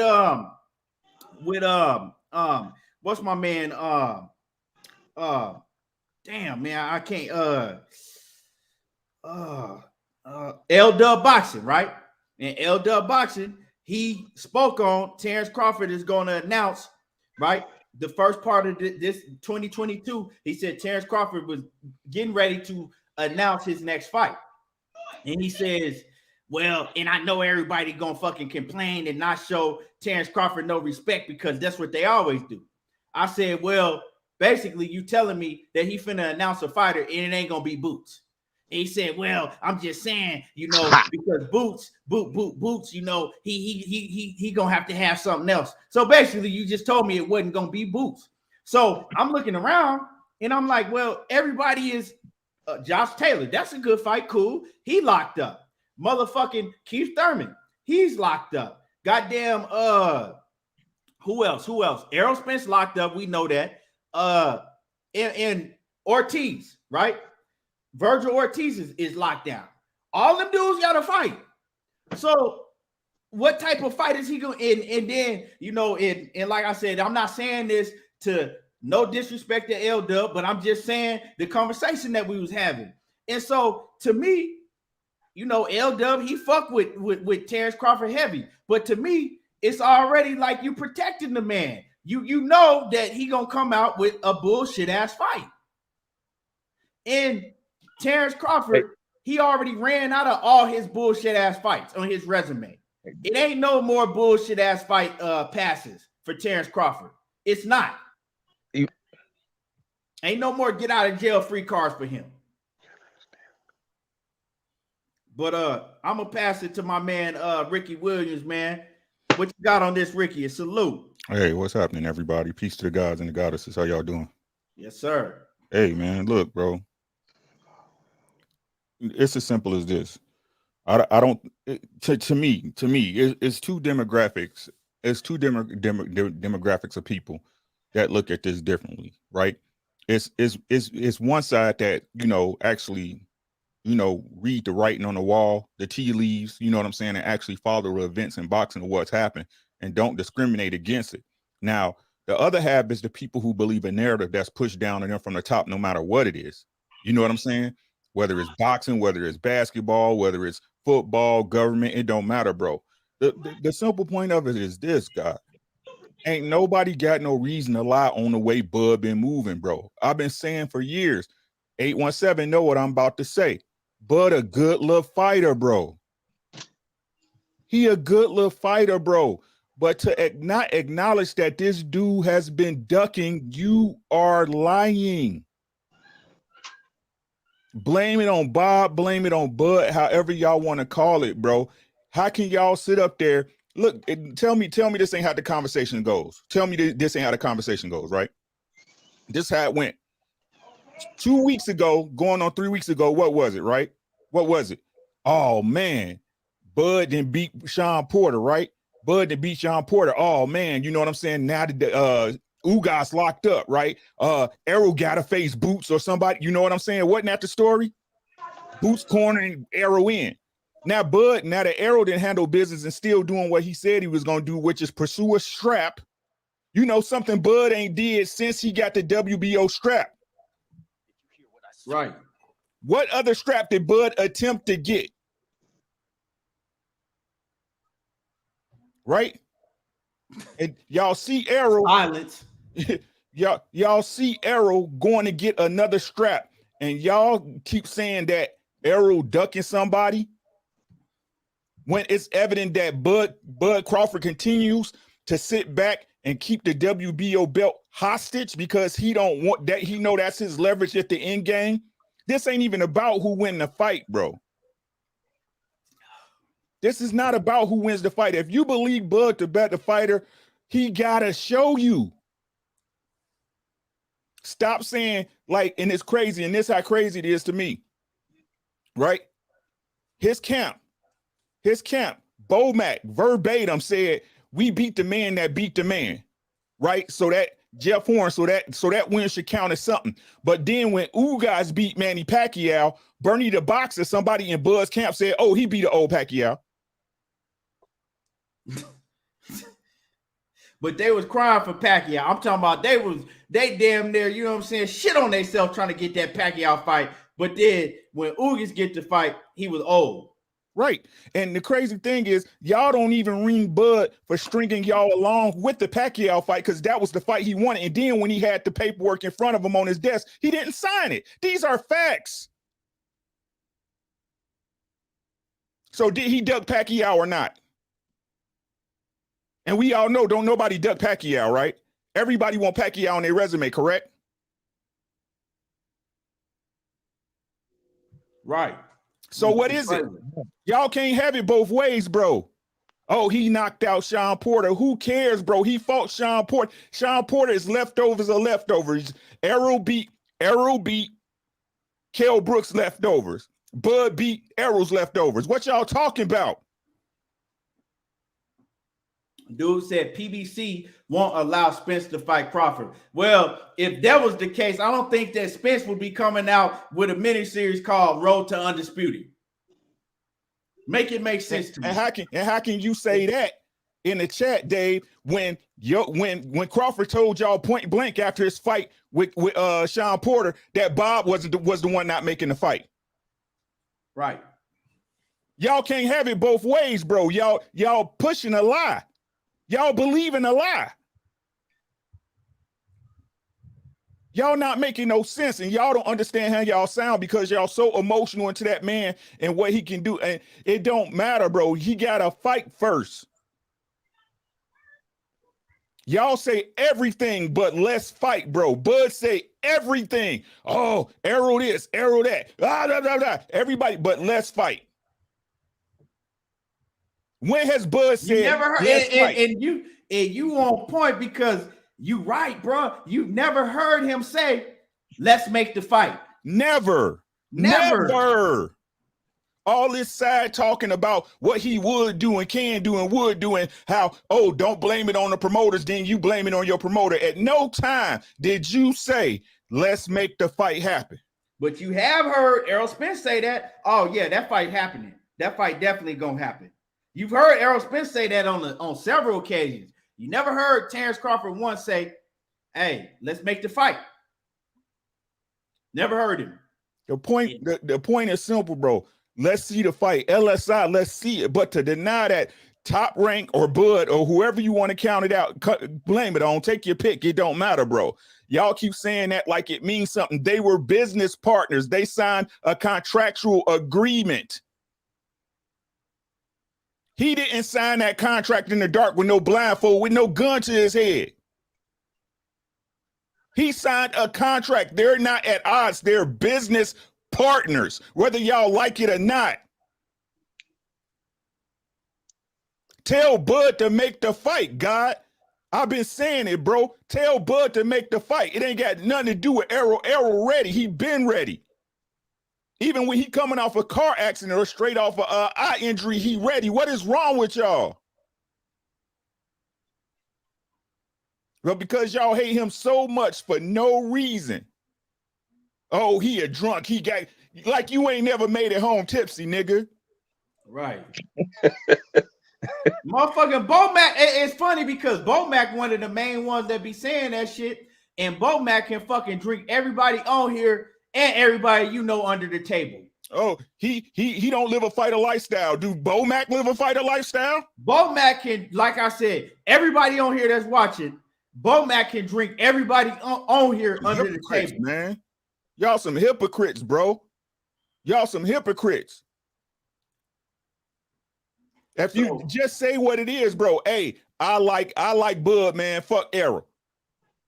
But all this little fake stuff y'all be pulling out the back, trying to pull out y'all coochie, man, keep it to yourself, bro. Cause y'all liars and shit. And nobody respect the opinion of a liar. Y'all liars, bro. Man, that's why I be laughing at these dudes. It's just funny to me because it's like the situation, right? Like when you see a dude and he talking about this female, she this and she's that, she everything great. And then he see the woman pop up with another man, then she ain't shit. You know what I'm saying? Shit, her shit stank anyway, and this and that. But you was just crying. You was just talking about how great she was, and this and that. That's how they are, right? They want Ugas. They wanted the Ugas fight. They wanted the Manny Pacquiao fight. But Ugas and Manny Pacquiao, they wasn't shit once Errol Spence got the fight. You know what I'm saying? They act like a bitter female. That's what they is. They all bitter ass females over there. That's how they act. And it's like, how y'all trying to give a fighter credit for beating somebody after they've been beat? They warn. It's like, oh, so if I hit a girl first and you hit a second, who best? Right. If I popped her cherry and then you hit it, what you saying? Come on, man. Y'all don't make no sense, bro. Right? Trying to give him full. I can't give Errol the full credit that I gave Kell Brook for beating Sean Porter. I can't give Bud Crawford the same full credit for beating Sean Porter that Errol did. We get older, bro. Y'all act like boxers stuck in a cryogenic chamber and boxers don't age. David, the link is right here, David. The link is right here. You can hop on the panel and you can explain what you're talking about. The link is right here, David. Hop on the panel and you can explain your side. And don't come up here with no goofy stuff, bro. Please don't. Your side. Please don't. You better come with some logic like a man. Cortez, I'm gonna let you cook. What you got on this? Well, I'm gonna tell you just like this, man. Bud don't want no part of Boots like a broke dick dog don't want to fuck. Because now one of them got nothing to do between now and this summer when Bud's supposed to fight Thurman. And if Bud mess around and let Thurman get his mojo back, by the time he go into that fight, he gonna be damn near 35 years old, and he could upset, pull off an upset, and then what? Now they gonna be sitting there with the fuck to do face because they done let the super goofball get back in the game. Because what Thurman doing is the right thing. He going in and he getting him a little tune up to go ahead on and put himself back to his pedigree. Bud is so big-headed, he like, well, I'm gonna sit back and I'm gonna go ahead on and I'm gonna wait. That Boots fight would be ideal. Even if Boots pressed him and put him in a hard fight, that hard fight that Boots will put him in is gonna put him and prepare him for this fight that he gonna be in with Spence. So because he gonna sit there and go smell the flower route and mess around and go head on and beat Thurman body up and get him up out of there, man, them recipes for victory, they not gonna work like that with Earl. And he gonna find himself in the world of fuck. And outside of that, you right, he did duck. Because when he came into the 147 pound, he had an option to pick which champion he wanted to fight. He went and chose Horn. Who wouldn't choose Horn if they just want a secure, safe bet? You know what I'm saying? If he could have came in there and said, well, yeah, I want to fight Porter, or I want to fight one-time Thurman, or I want to fight Earl. But he didn't do that. He chose the weakest link. So if your whole career has been pundit on you choosing the path of least resistance, real people that don't got no emotional attachment to you, we're going to be able to see through the bullshit. And I see through the bullshit. You know damn well that you ain't want to do none of the stuff that you proclaiming that you want to do now. Not at all. You went and did that big fish shit because you got wind of the negotiations that was going to go in favor for him to be able to fight Ugas, so you could keep on running that same narrative to your bud of maniacs. They're on butt. They're all on butt. And to kill David's point, bro. So you said when they cross over, at least the PBC crossing over. Yeah. At least they crossing over. No, no disrespect, God. It's like, yeah. At least they crossing over again. Y'all hold the PBC fighters to a standard y'all don't hold no other fighters to. Yeah. None whatsoever. Ain't none of y'all pressing Bud go over there to PBC and sign a 2-fight deal. Y'all ain't saying that. Y'all ain't saying, hey, Bud, y'all ain't saying, hey, Bud Boots the new king in town. He the upcoming dog. Y'all ain't saying that. Because he gonna have to deal, whether they understand this or not, man. That'll be this is the ideal time to catch Boots like Keon said, why it's early. Because if you don't catch him now while it's early and he get his experience and he get the fine-tuned situation, he gonna be a problem later. And the problem later is gonna be a problem worse for you because you're gonna be older and he gonna be better. So you may as well get him right now to either deter him from greatness, or maybe it'll be a Canelo situation. You just got beat by another great person and you learn from it. You know what I'm saying? But at least you got to be the one that beat him. Just like Floyd, the only one that can claim legitimate, not legit. Well, Canelo got multiple losses if we just 100 with it. But Floyd is the only one that can say, yeah, I beat him. He'd be able to have that same thing because I see that same type of greatness in Boots when he get here. And when he get here, he going to be a problem for him. You don't want to be 35. Say, for instance, Bud, you do beat Earl. And who you think going to be sitting there at the end of the road licking their chops? And you going to wish you would have put this fire out a long time ago. So fighting Boots right now, it keeps you sharp for Thurman. And then you go head on and you go into the Errol Spence fight. But like I said, if he go to and fight Thurman and Thurman back sharp and give him a fight and mess around and win, man, don't you know that that's gonna be about the funniest shit in the world? Let me say this. So now that we pretty much from listening to L Dub, you know what I'm saying, what L Dub was saying, we pretty much know that he not finna fight Boots next, and he haven't even mentioned Boots' name on some I'll fight him. He you know what I'm saying, because he knows Boots shit about Boots but he talked about how good of a fighter he was. Other than that, he ain't mentioned his name on no, okay, you know what I'm saying, he open, I'm open, and I'll fight him. Because he know Boots will beat his ass. That's why. So World Combat says, nah, bro, Boots get toasted, then he's Anything in a but Boots make hasn't the fought fight. anyone to step in the ring with See any what I'm champion. saying? Y'all First see of what all, I'm saying? World Combat. His World fan Combat. gonna say that. I said that I picked Terence Crawford to beat Boots, but at the end of the day, They get say the ring, anything but make the the fight, bro. and we'll see. They Yeah. say We don't want to anything see but him fight make no the fight. Zepeda. Anything but make the fight, bro. Listen, when Anything. you look at Boots on the tape, he see a faster, bigger, stronger him, man. And Boots a better. It ain't even a him. Boots way better than him. He sees something that's dangerous. Why you think he never say nothing? Boots just disrespected the man like 3 or 4 times. He never said nothing to him. Right. Everything, but, and this is what they do, ladies and gentlemen. Everything but make the fight. Oh, let's not fight Errol. He ain't gonna get. Who cares if the opposition give him credit or not? He beat him. Everything but make the fight, bro. Everything but make the fight. Right. I haven't heard not one real talk. I haven't heard not one Terence Crawford diehard fan say, "Yeah, I want to see him fight Boots, make the fight." But them same fans was talking about Boots and Errol Spence every day. Make that shit make sense to me. It ain't about losing Milwaukee money. It's about making the fight. I don't care. It don't matter when the best fight the best. Somebody gonna catch an L, bro. That's not the point. That's what you see. But that let me know the mentality. What did he say? He said, "You can't get mad at people's opinion that Boots will lose. It's okay we not saying that. We saying make the fight. Who cares if he loses or not? I want to see the best fight the best. I don't care if Boots lose, if Crawford lose, none of that shit, bro. I want to see the best fight the best.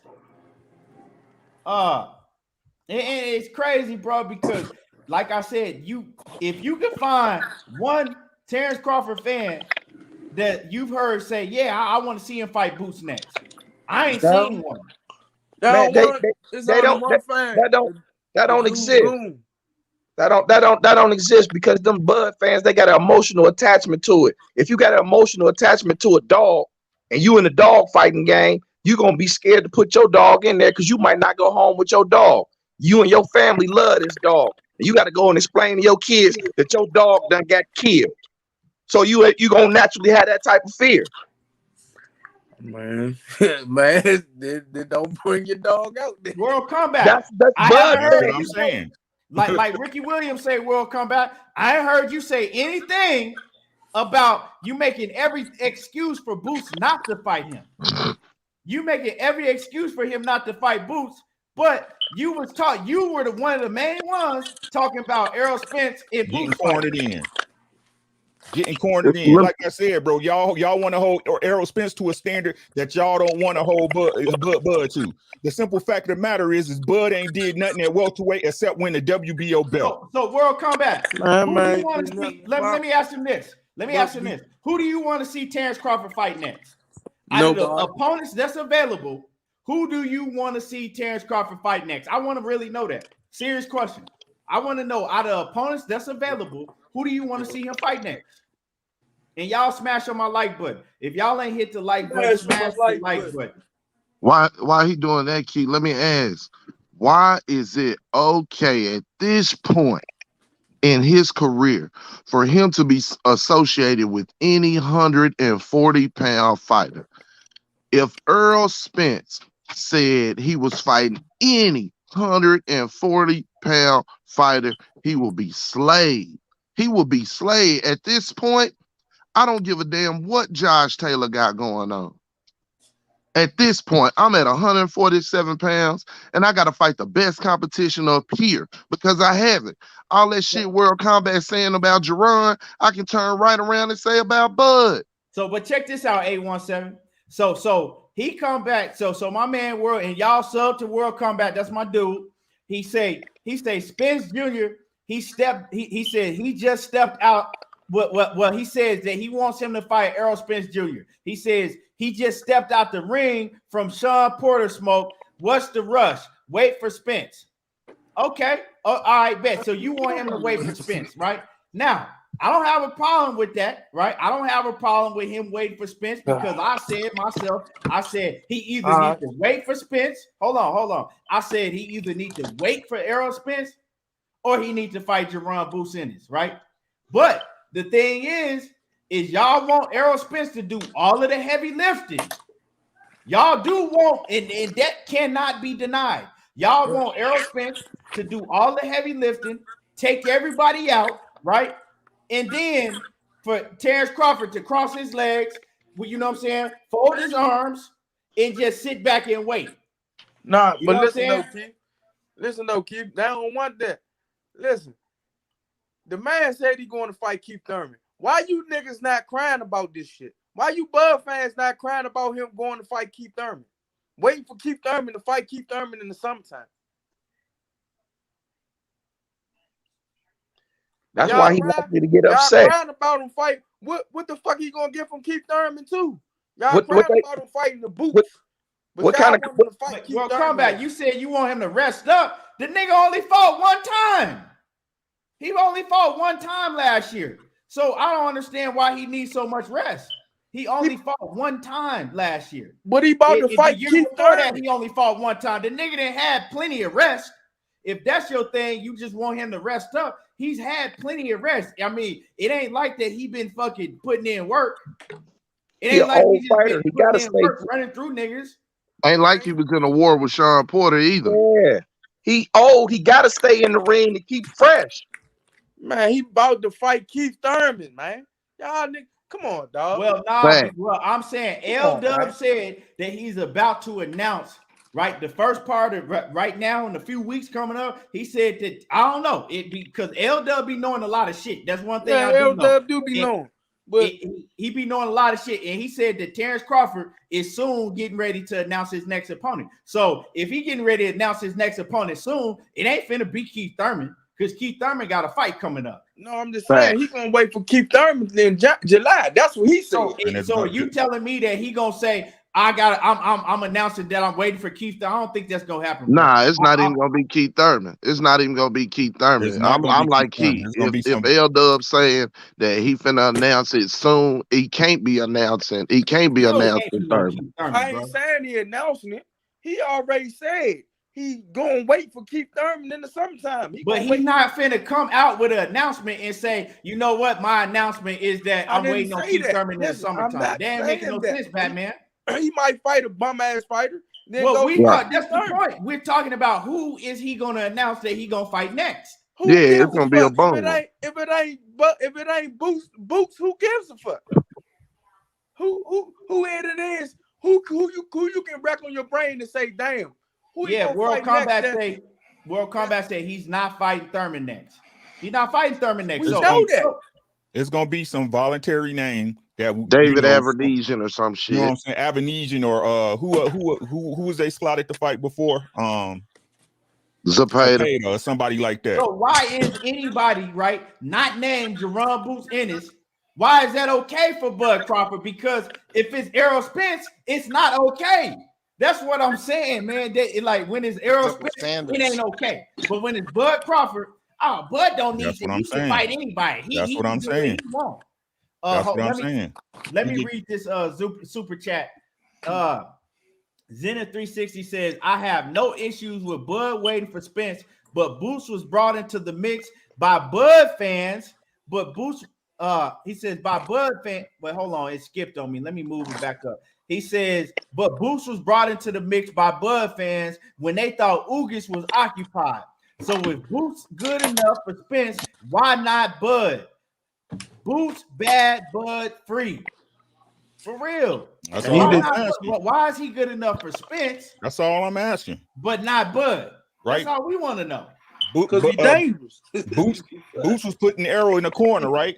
Hey, Boots Jake was up and coming dog. I mean, he gonna beat Arrow. That's what everybody was saying, bro. This was not even 3 weeks ago.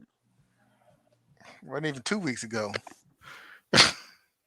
All right, bro. And So I'm so saying, y'all false, bro. Y'all false. I I know don't you care, just bro. came in the Y'all building, false. man. Everybody else won't say it. I'll say it. Y'all false as fuck, bro. I Y'all told false you, as man, fuck. they act like some motherfucking pillow talking fucking tender dick ass niggas.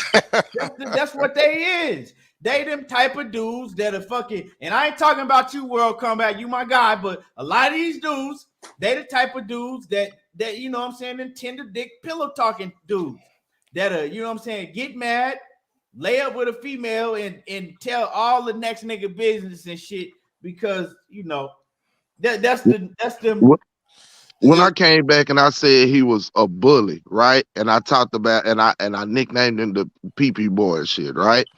There was something to that. You know what I'm saying? It wasn't just a real diss. I'm telling you, the bully shit for Bud is what he imply. But he can't bully everybody, and he know that. Right. You feel what I'm saying? He only bully and attack the motherfuckers he can bully and attack. Real talk. You let somebody like Benavidez Jr. or some whack ass motherfucker like that get on camera and talk about Bud the way Jerron them did, say that he better him with this, that, and the Be third. all over. Say Bud gonna be all on him, bruh. Real talk.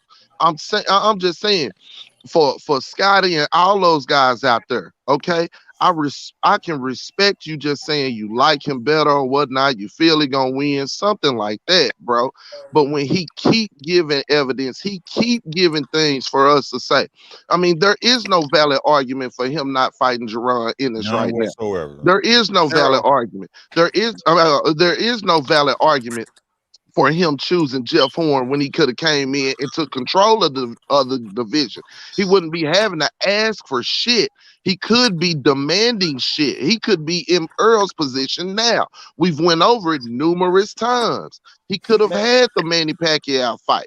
The shit that he said Bob couldn't deliver. We went over it numerous times. And we're able to stand on that because Bud has given this to us. So I surmise it with this.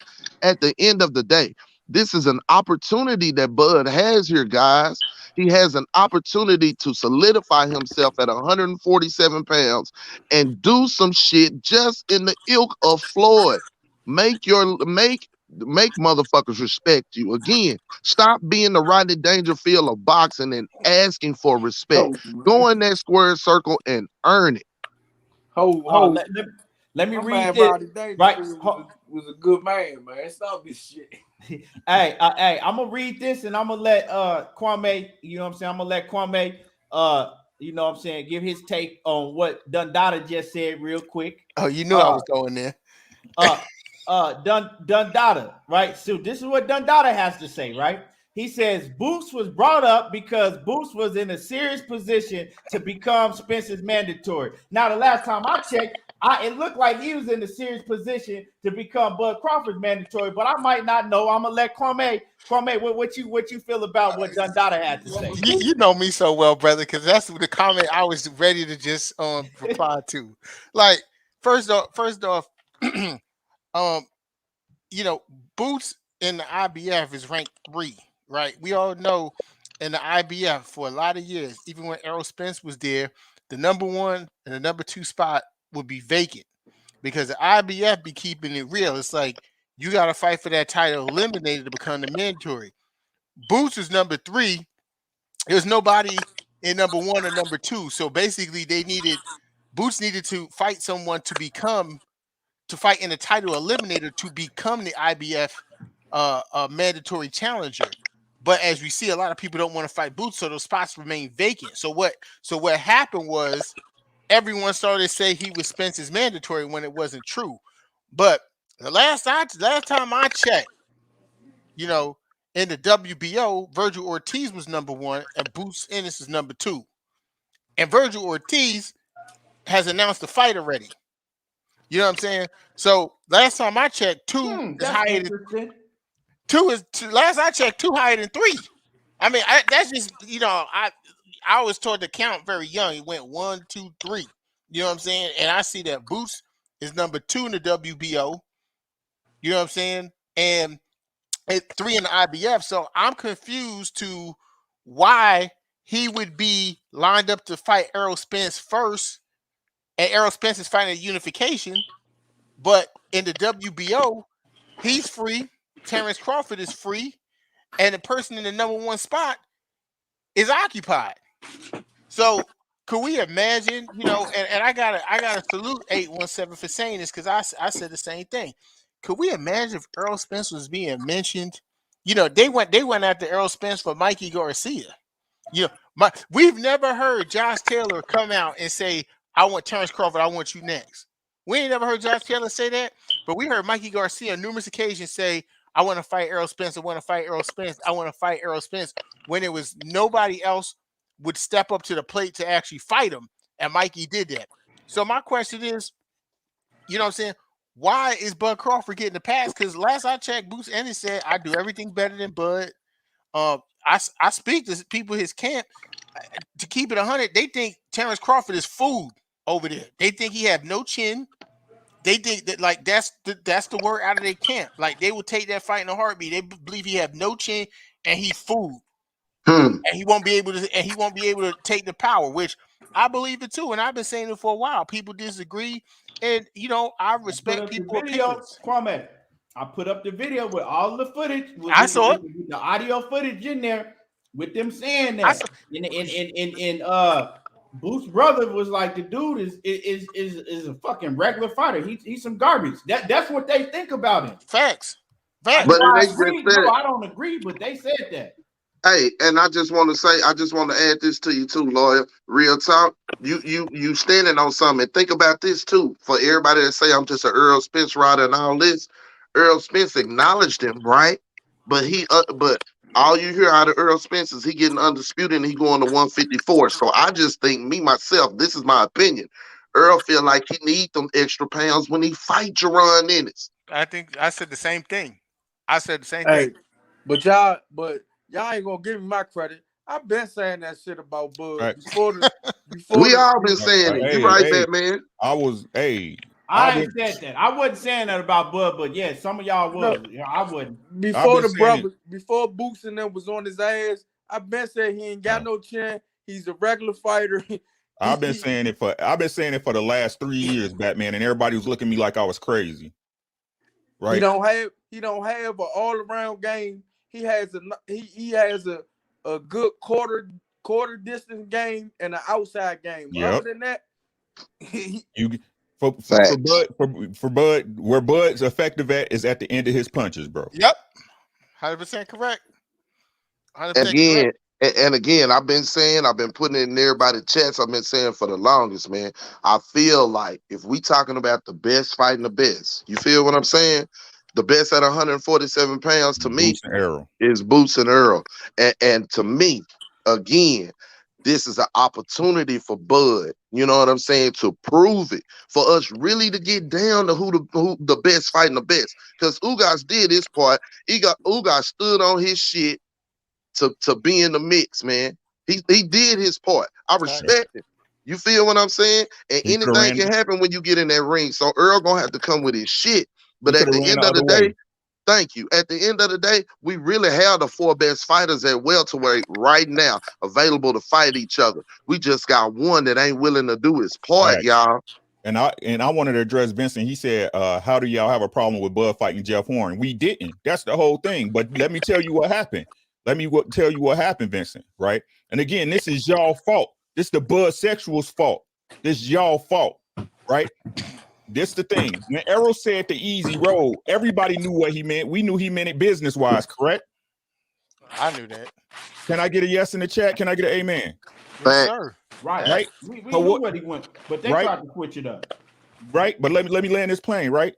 But then what the Bud Sexuals do, right? Listen to Bomac and his camp saying, oh, you going the easy route. You scared of Bud, da-da-da-da. Now, when Bomac say, when they went the WBO route and they was going the easy route not even a month ago, now it's, oh, y'all know what the fuck he was talking about. Right. Y'all fake, bro. Rudy Poop booty ass niggas, man. Y'all fake. Whichever way the wind blow, that's the way y'all go when it come to Bud. Facts. Y'all can't stand on nothing.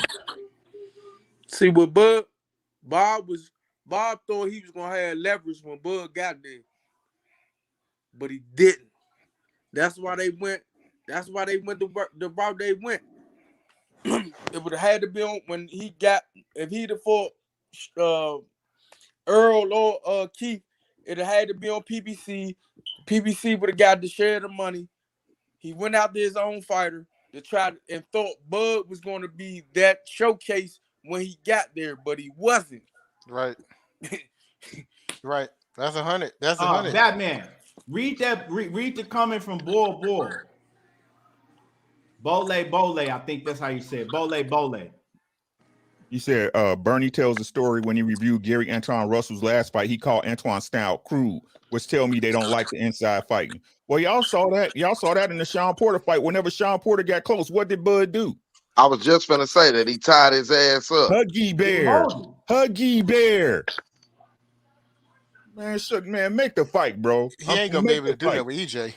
I can tell you that now. He's gonna push it out off of him, digging to that button, start digging to that body. Make the man, fight, look, bro. man.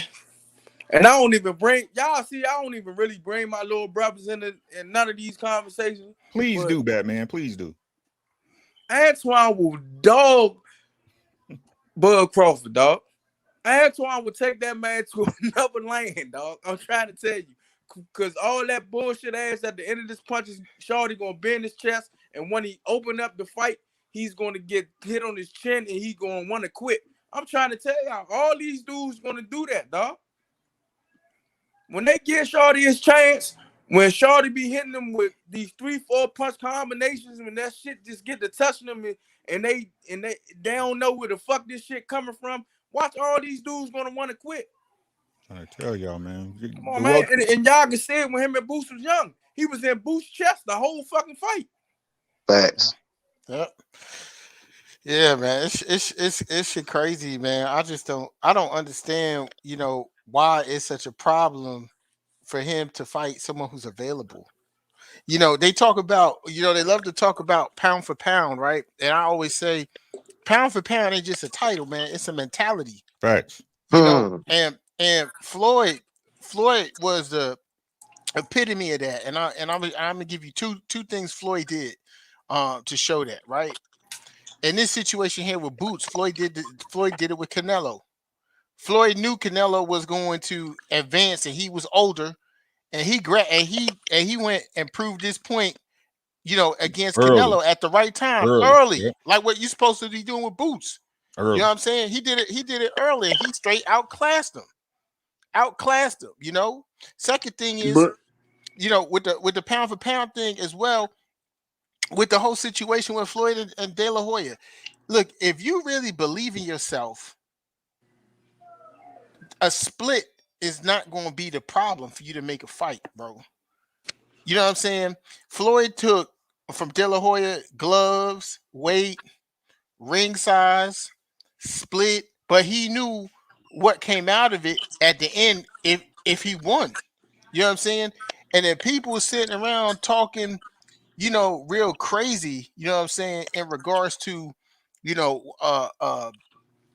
Bud Crawford and you know his skill set and all of this stuff, then and with Errol Spence the big fish and all this stuff.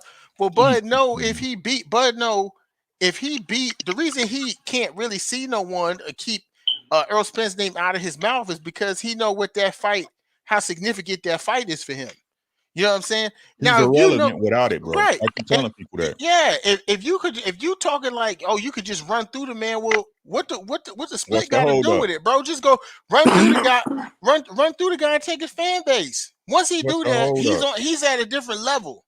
You know what I'm saying? He ain't gonna have no pay-per-view problems no more. What's the hold up? You banish Bud to and you banish Jerron to the land of prospects. You banish him. You put him back. You put him back in the mix. Like you put him back in his proper. Just like Lubin got done. Yep. Facts. Yep. Make him work his way back up like Lubin. Facts. Bud didn't even have an IBF belt. He had him. Right, he dumped him 11 days after. Why didn't he had the belts? He still could have petitioned up before he dropped them. You drop them when you move up, stupid. It don't matter. They ain't like they can take undisputed from him. That's lame as hell. Like they could take undisputed from him and he don't get the shot no more. That's dumb as fuck, bro. And quit leaning on the IBF. Quit leaning on Earl. Common sense. You know what? Let's give Bud a pass here. Common sense tells me, right?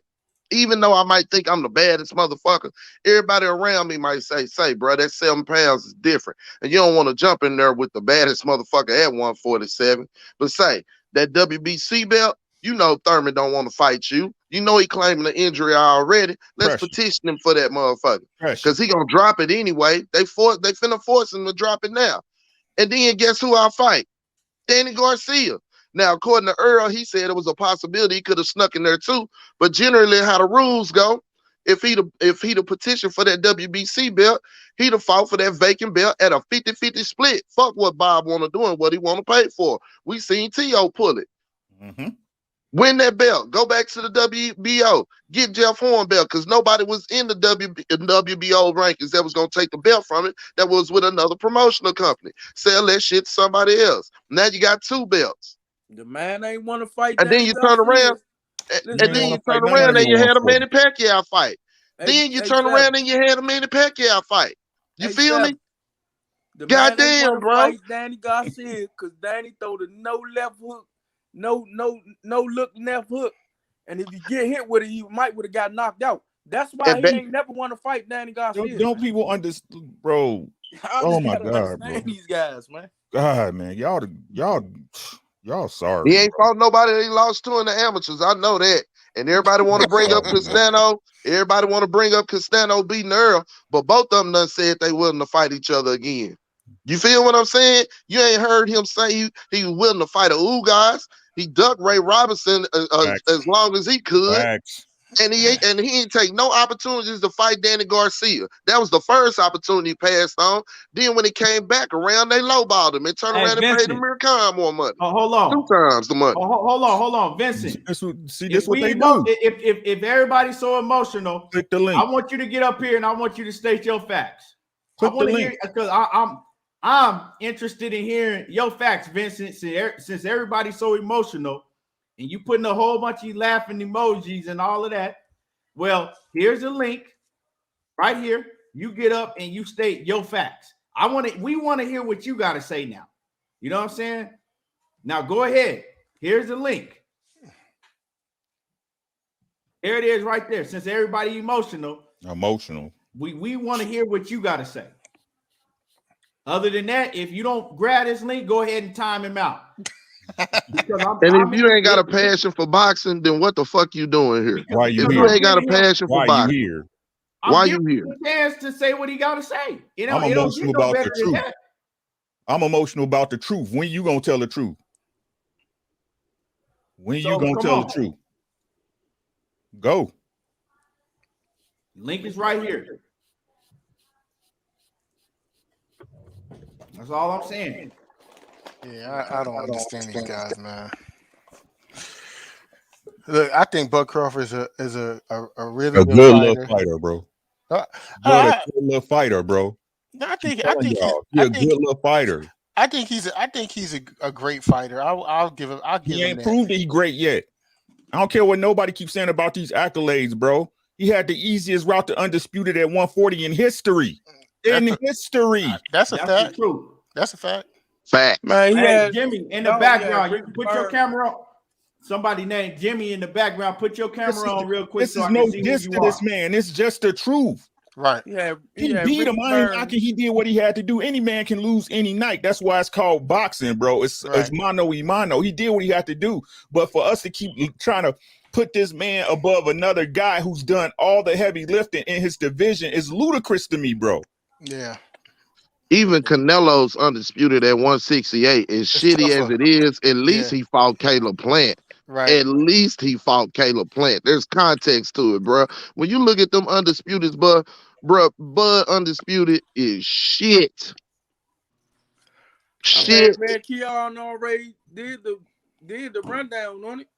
All the fighters he fought, we ran down their resumes. They didn't fight nobody. They got put in a position to get a belt for no apparent reason. Facts. And this the thing that bothers me. Again, Bud hit like 817 been at my channel. My guy Batman been on the chat. I don't knock Bud, man. He actually bent Bob over, bro. He was able to fight bums and get a guaranteed purse plus bonuses. I ain't knocking that, bro. Facts. But out of his own mouth, he the one who keeps saying that he wanted the Errol fight. Now that he's free, I guess what everybody was saying, blame Bob. It's Bob's fault that we can't look at Bud the way the greatness that Bud is because of the fights. So now that you free, now that you supposedly your own man, what is to talk about? Right? If Boots is available and you waiting on Errol, shit, Boots would be the perfect tune-up for you to get to Errol if Errol's your fight after that. But nah, it's with the Bud fans and the Bud sexuals just, if Errol couldn't fight Ugas, he got to fight Boots as usual. You know what I'm saying? The same way he had to fight to get the other two belts he got that he had to fight a champ. What other champ or what other belt has Terence Crawford even attempted to garner at 147 besides the WBO? But and this is another thing, y'all. If Terence Crawford go in there and fight Boots and beat Boots, a lot of people will put him over Errol Spence because a lot of people think that Boots is better than Errol Spence and Terence Crawford. Facts. So if you go in there and beat Boots, motherfuckers is gonna pray like people really gonna put him on the pedestal. Facts. If you go in there and beat the young hungry lion. No, that'll make the Errol Spence. That'll make the fight between him and Errol Spence way bigger than it even already is. Facts. And he would actually gain some type of leverage. He don't want to do that because he wants to take the easy road. Facts. He wants to slide on into an undisputed fight without having fought anybody really except for Sean Porter that had, you know what I'm saying, one foot out the door already. Man. And that way he can disappear. He can either do one or two things. He can parlay it into another bag in a rematch and get his ass whooped again, or he can just retire with the bag and let his accolades stand for itself and disappear like the fuck he's supposed to do. And who really had? But don't keep on saying blame Bob. Man, Bob don't. Who really Bob told y'all he had Ugas on the table for him. He had Thurman on the table for him. He said no. He allowed people on the table for him, but your boy wouldn't sign no contract. And now he know he at the end of his rope. Bob done rode the horse. He wouldn't take the fights that he presented to him on the table. So Bob said, "Fuck it. Why would I do anything but one fight deals with him now? Because he really at the end of the rope and he ain't got no choice. His back is his back against the fence at school. You hear me? Mm-hmm. You feel what I'm saying? At recess, you did. That done cornered him down, bro. That done cornered him down to the backstop. If he's not a top 5 and we know Bud is going to be able to have a voluntary for his next fight, why don't he just go ahead and whoop the kid? I think it's interesting. World Combat said that, but every sanctioning body has them in the top 5. Every How would single every single sanctioning body has them in the top 5. Most of them have them in the top 3. that's what I'm Who the talking hell about. else is there left for him to But prove himself against World Man, bro, Combat? he in the Who? top 5 rankings. that, Boots that don't number make 4. no sense. Boots number 4. Y'all don't be making no sense, bro. Like the easy route. So Errol took the easy route with the welterweights, but all the top 10, all the top 5 welterweights he faced was on PBC. So who really took the easy route? Right. Man, at the end of the day, Bud Crawford has the opportunity to shut each and every one of us up if he just come out in the next 2 weeks and say, Jerron Ennis, what's up? Come see me. You feel what I'm saying? We He can't do won't. It shit ain't in but his sit chair. back, let our cheeks grip that It seat, ain't in his chair. and watch that motherfucking fight. Pay and watch that fight. It That'll ain't be in his something chair. worth the pay, worth paying for, even though we've been paying for the other shit. It's you motherfuckers out here capping for Bud that ain't paying for his fights, that's Right. asking for a motherfucker to boycott Earls. Come on with the cake shit. If you really love boxing, you should have some passion about it. It should be some passion in your speech, and you should be passionate about the facts, because the facts are the truth, bro. I'm gonna tell you, the facts matter, the details matter. You don't think they do? Take your ass in the courtroom. So I'm just saying he did. so with you. So now, So what y'all think about this Ugas and this Ugas and Errol Spence fight? killing it off the whole thing. I think it's a good. I think it's a really good fight. What I did actually yesterday was I went and watched some film on Ugas, and I really underappreciated Ugas because he wasn't like a knockout artist. You know what I'm saying? But the guy could fight. He's a very active fighter. He throws a lot of punches. He understands uh, distance. He puts his punches together very well. Uh, I think it's going to be a better fight than what people think. However, I do believe that Errol Spence is just a level above him in terms of pedigree. You know what I'm saying? As a professional, I believe that he's just a level above uh, uh, Ennis. But what makes it intriguing is, Errol hasn't been the most active. He came off the accident. He's only had one fight. Then he had the eye injury. Uh, and he's in the gym working every day. So it's interesting to see if there's going to be any ring rust. It's a very intriguing fight, and a lot of people didn't, pick Ugas to beat Manny Pacquiao, but he did. And then on the flip side, Ugas is the only person I seen that had Sean Porter backing up in a fight. Right. That said a lot to me. When he fought Sean Porter decided to box, he wasn't going all big and all wild and crazy and aggressive on Ugas, because Ugas is deceptionally a big guy.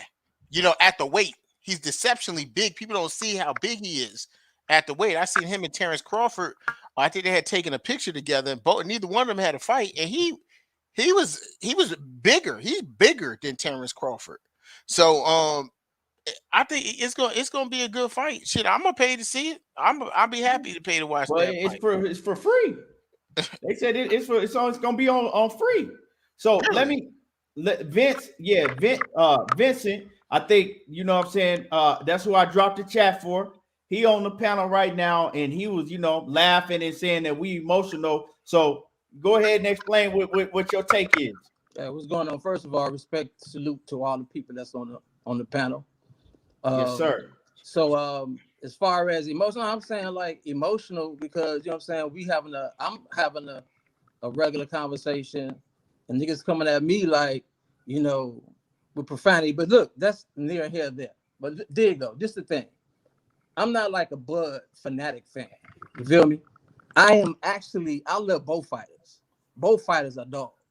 But one of the things that I don't like is the rap that Bud has been getting, even from the time when he's been fighting. He haven't fought anybody. He haven't been doing anything to anybody. Now, me, as far as Spence is concerned, Spence said from the jump, this is what I'm going to do. I ain't got nothing bad about what Spence said or what he's done. I may oppose to the split and things of that nature, but you know what I'm saying? Y'all making it seem as though like honestly, I'm gonna be honest with y'all because y'all got your own channels, so I'm sure y'all got like some ignorant niggas coming on here saying all kinds of crazy stuff. But when I'm talking, when I'm speaking off of these are both dogs in the division. You know what I'm saying? So sometimes, heck, if somebody say something about Errol Spence that ain't cool, then I'm gonna be like, all right, prove your point. And a lot of that shit don't even make sense. Because honestly, 100%, I can't think of anything that Errol Spence has done that's wrong. I'm against people who's knocking Bud, saying like, oh, he haven't fought nobody, he haven't did this, he haven't did that. And we all know about the Bob Arum scenario. Yeah, you know what I'm saying? It's jacked up. It's jacked up the way it is. But, you know, hey, Bob put himself in a position to whereas Al Heyman and them don't want to do anything with him. And I'm an Al Heyman fan. You know what I'm saying? He put PBC fighters in a situation to where they can fight each other. I respect that. I respect the game. Bob would have did the same thing, and he's been shitting over Al Heyman for years. So, of course, you know, I'm not going to blame Bud for that. So that's what my take is on it. So when I mentioned something as far as Jeff Horn, that was a comment that I made. You know, Jeff, we can't fault Bud for fighting Jeff Horn, who's on his side of the seat, side of the street for a championship. And also look at it from this perspective. If I got Jeff, if I'm Bob Arum, or I could be anybody, you know what I'm saying? I got my fighter and I want him to fight under my promotional company. I got something lined up for you to get a belt. Y'all making it seem like, you know what I'm saying? He goes to Al Heyman. Now I want to go ahead and with Al Heyman and fight Spence for this IBF belt, or put myself in a position to fight Spence. I'll be looking like, nigga, you over here. What you going over? You can do that later. You know what I'm saying? I want to make my money over here. You know, no, come over here, get this IBF and deal with that later. I mean, come on, you can't look at that as a you can't knock Bud for that. So my whole thing with Terence Crawford, right? The whole him fighting Jeff Horn, I ain't really never said nothing about that because I'm not tripping about that because right. Know Hold on. what it is. Is my phone? Y'all hear me clear? Yeah, we can hear you. Right, so basically the Jeff Horn situation, right? I ain't really never said nothing about it because I knew what it was. Everybody looked at Jeff Horn as food. He looked at Jeff Horn as food coming into the 147-pound division. You know, they made that play to get him that WBO belt, right? Right. They could have went a different route, but they chose Jeff Horn because he was the easiest route. Now, my thing fam, mute your mic real quick while Keon talking. There's still a lot of feedback. Yeah. Okay. So yeah. So my thing is right. Yeah, he took the easy route. Now, when Errol Spence told everybody what he was going to do, see, this is where this comes up because everybody like, Errol said he was taking the easy route. He ain't want to fight Bud, this, and that. When they knew exactly what Errol Spence was saying, right? When Errol Spence said, okay, why would I go crossover to ESPN and motherfucking Top Rank and fight him, right? When that's a difficult fight to make right now, when I could take the easy route and fight all the champions on my side. So people knew what he was talking about. So that's where that shit comes up when people say, well, Terence Crawford actually took the easy route. Errol Spence was telling you it was easier to make the fights on his side, but Terence Crawford actually had a choice and he chose to take the easy route and to fight Jeff Horn. So that's where that comes about. I really ain't tripping about that because yeah, Jeff, the WBO belt, everybody knows that's a top-ranked belt. Everybody know that Bob Arum is going to make a play to get all of the WBO belts on his side. So that is what it is, bro. I ain't even really tripping about that. Now, as far as you saying that, well, everybody, you know, people be acting like Terence Crawford ain't, you know what I'm saying, his resume or whatever. Well, it ain't really an act, bro. Like, I give him full credit for fighting Sean Porter, even though Sean Porter had fought all of the top guys and pretty much lost to all of them. But like I said, I'm not finna change my stance. I still give him all of the credit on fighting Sean Porter and beating Sean Porter the way that he did, even though I think Kenny Porter had a lot to do with that bullshit that went down, but that's a whole different story. But you still got to give him credit because he still knocked down Sean Porter twice. Nobody ever had done that. So to me, you got to give him full credit and then some for doing what he did to Sean Porter. But when you talk about his accolades, he was a champ at 135. Then he was undisputed at 140. When you talk about that, and then so that let's stop right there. That shit, I don't give him no credit for that shit. I don't like people putting too much on these belts, right? To me, I look at who has the belts and who did you beat to get these belts. That's just me. You got some guys like my man, me and Money used to argue all the time because he's an A-level fighter if he has a belt.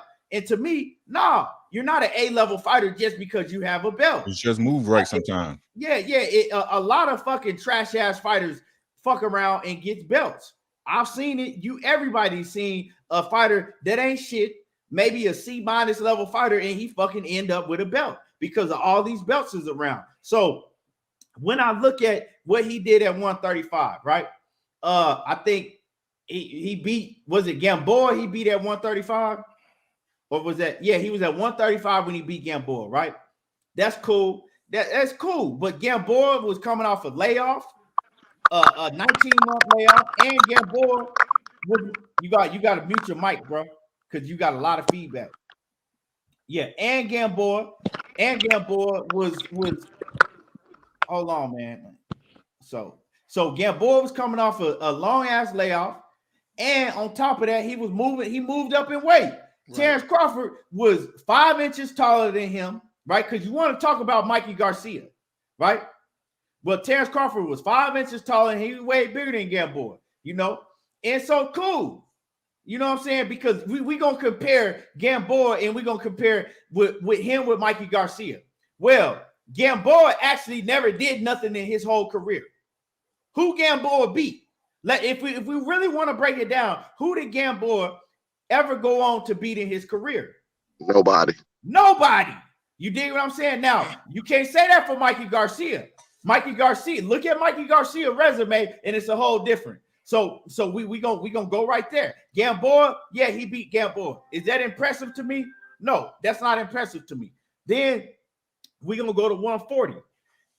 140, he really only had to fight one guy that had any type of, that was going to give him any type of pushback. He made undisputed and only had to really fight one guy, and that was Victor Posto. And Victor Posto hadn't really never beat nobody either. He only had beat Lucas Matisse that already had got beat by three fighters before. Lucas Matisse had got beat by Devin Alexander. He had got beat by Zab Judah and wait, Danny Garcia. Yeah, so he already had got beat by, you know what I'm saying? And he was actually coming off a loss. And then what did Lucas Matisse go on to do in his career after he got beat by Danny Garcia? Nothing. Motherfucker was washed up. So they kind of put Victor Postol on HBO. They put him in a position to be the great white hype. They hyped that up, and then Terence Crawford, he slid right in. He got that fight, and he beat Victor Postol. And now all of a sudden, Terence Crawford's number one pound for pound, or Terence Crawford is high number 2 on the pound for pound list because he beat Victor Postol.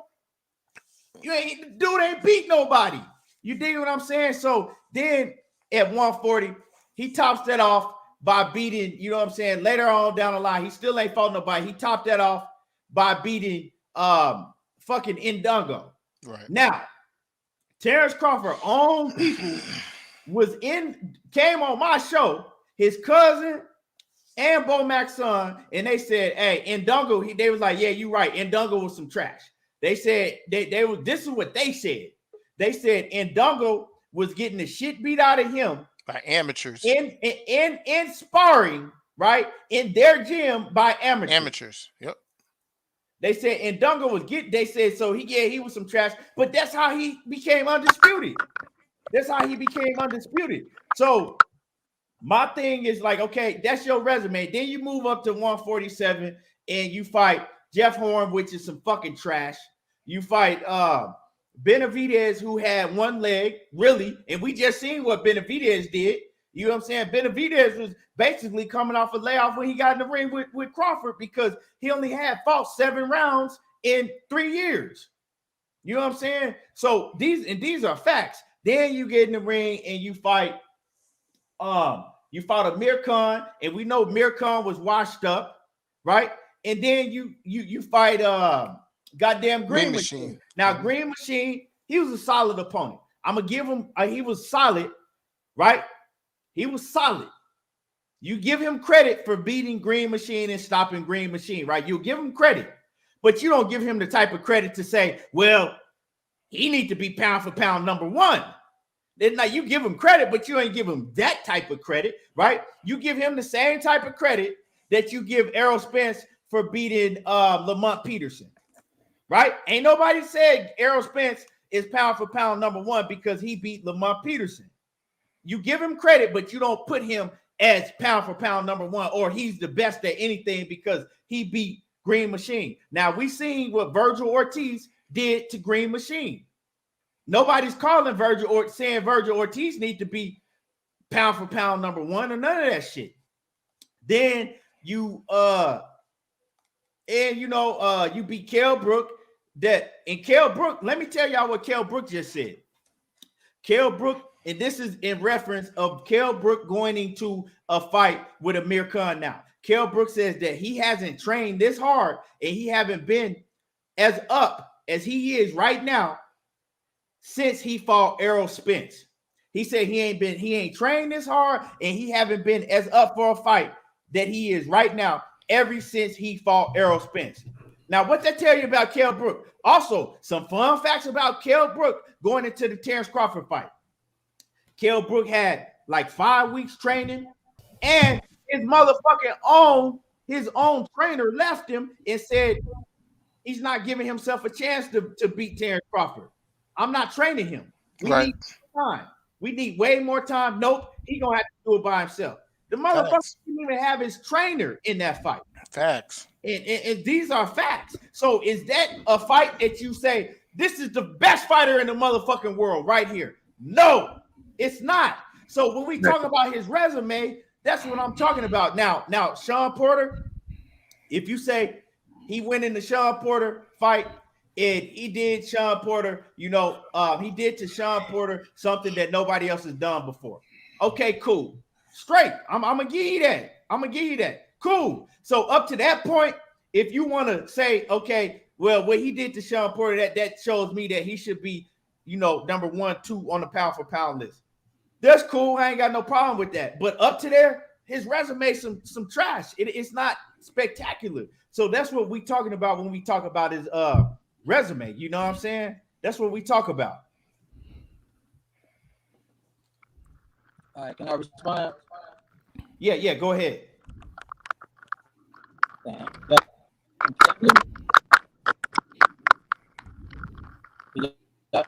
Well, he getting that done. I got one question, Keith. You gotta turn your volume down on your mic, fam.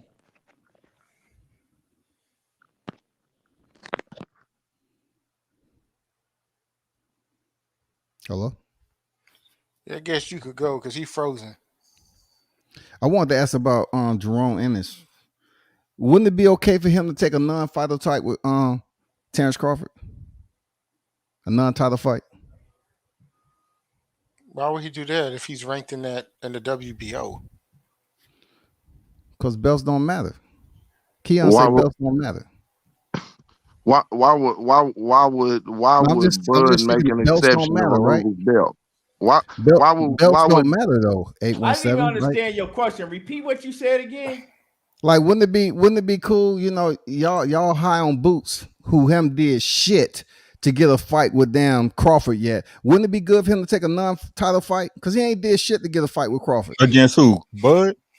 Yeah. Yeah, why not? But he still ain't gonna take the fight. So what difference does it make? Y'all always talking I'm about some just other saying, shit. a non-title fight is cool, right? Y'all haven't Yeah, mentioned that why yet. not? Y'all want him Why to go not? over there and Why take not? the So Boots chicken couldn't out. fight no so Bud Bud not or gonna Spence, make the bro. fight World Combat. So What your now? what if it's a fifth? You want me to go get you a You shot? don't know that either. You don't know what Bud to do. We'll see. You don't know. And Boots haven't deserved We'll see. the We'll opportunity to see. step in there We'll with them see. Terence So Crawford check yet. this out, World We'll Combat. see. He He ain't can fought. give you what you Yeah, want. hey, he ain't And fought no, nobody. Just like y'all what if said, Bud, Bud and he ain't fought nobody. Who's So he hey, Okay, fought? World. Well, okay, you real say Who's quick. he that. If fought? you say that about, if you say that about Sergey Boots, you Lipinets. say that about Sergey Bud. Lipinets, Thomas Delorme. Who is he fought? Can I say something? Can I Hey, say something? hold on. Cut that. Because I'm gonna let I'm gonna let him rebuttal what I said, and then I'm gonna let y'all finish that shit because y'all talking at the same time. Now let me let him say what he gotta say because he ain't get a chance to rebuttal, what I said. So Vinny, go ahead. Go ahead. All right, yeah. All right. So I ain't gonna I'm gonna make this quick because I know you did say a lot. So as far as we understand, as far as Earl with the same side of the street, I already told y'all from Jump Street. I don't find anything that Earl said. It's jacked up. That boxing is like that right now, but I totally understand.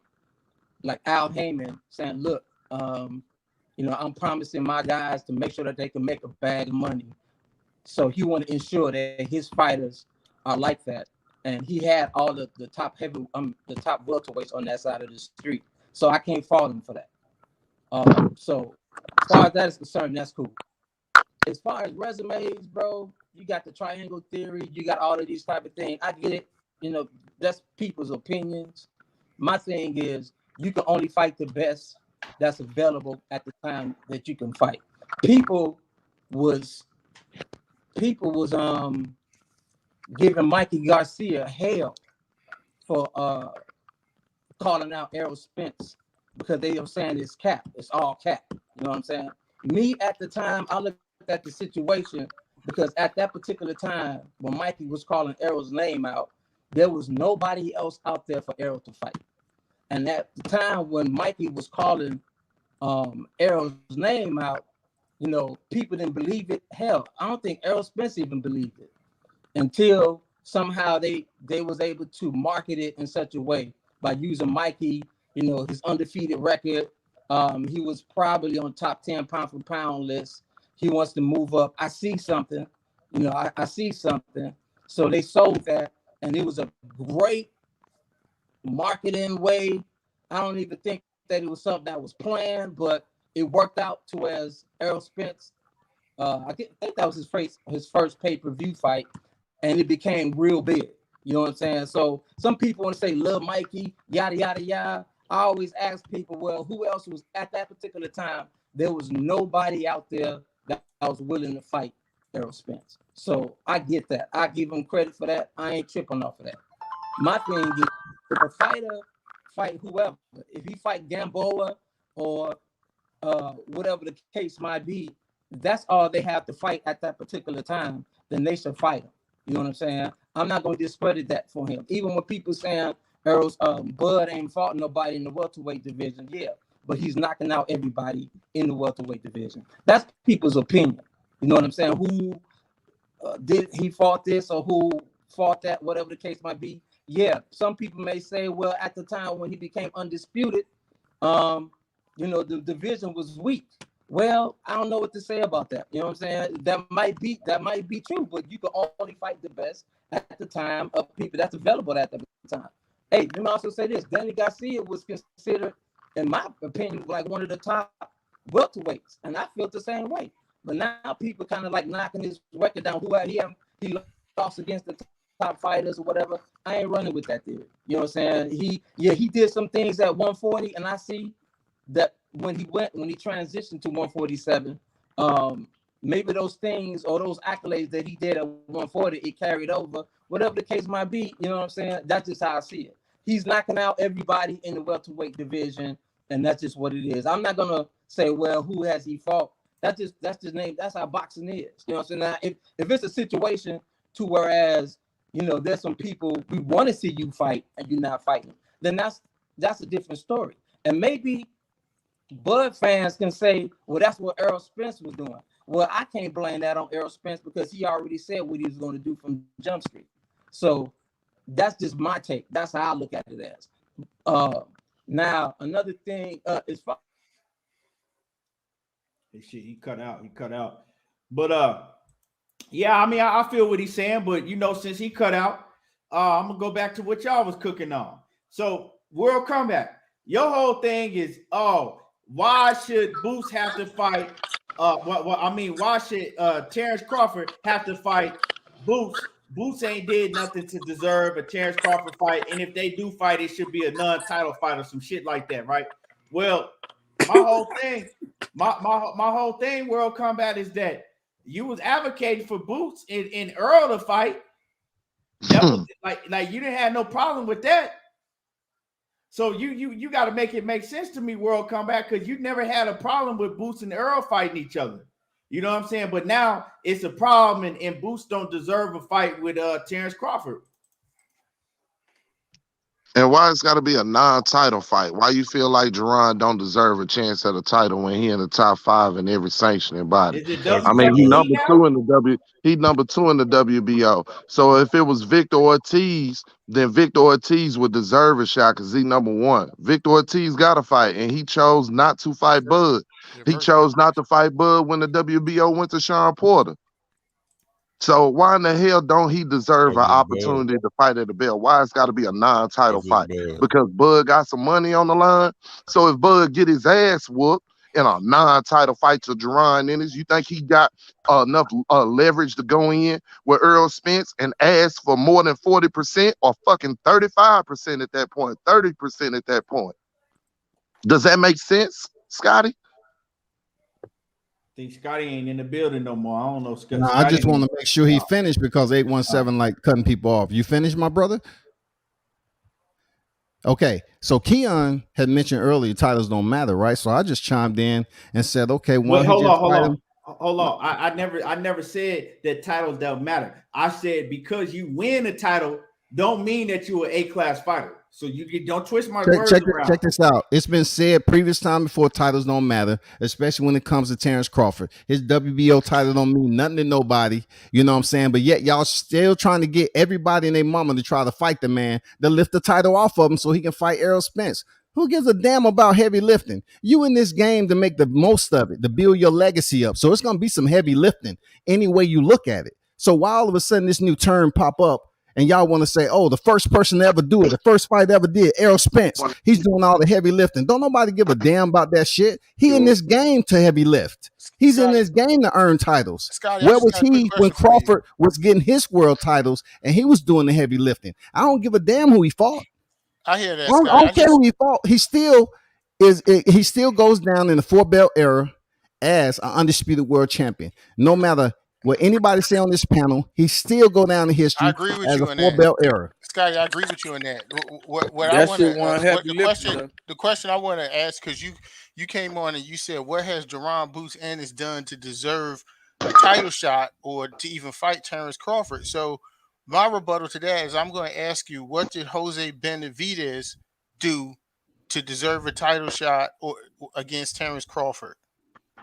And look, I can be petty, right? I can be petty that Kwame and say, what did Carlos Ocampo do? I'm not. He was not a damn thing. Whoa. So listen. I like how y'all always asking questions with a, y'all want to ask questions. Y'all never want to answer questions. Do you ever answer a question when someone asks you, or do you always make something else up? Like, yeah, he always answers with a question. When someone asks you a question, like if you ask me a question, that's not true at all. If you ask me a question, Scotty, and I'm not here just for you, bro. I don't even know you. I get that, but I'm just asking you a question. Okay, you always coming off like it's personal. It ain't personal. It's not personal. I'm just asking you a question, bro. It's not. It ain't personal between you and I, bro. For real. So like you get hyped up when I come on the scene. All I did was ask you a question, Scotty. No one's. And I turned around. Look, I turned And you around and didn't gave give an you what answer. you Yeah, give you me. turned around and didn't You answer never the answer any question. questions yourself. What did Carlos Ocampo do He to was get a a title shot with mandatory. Errol Answer, Spence? Scotty, He Scotty. He became was the a mandatory. mandatory.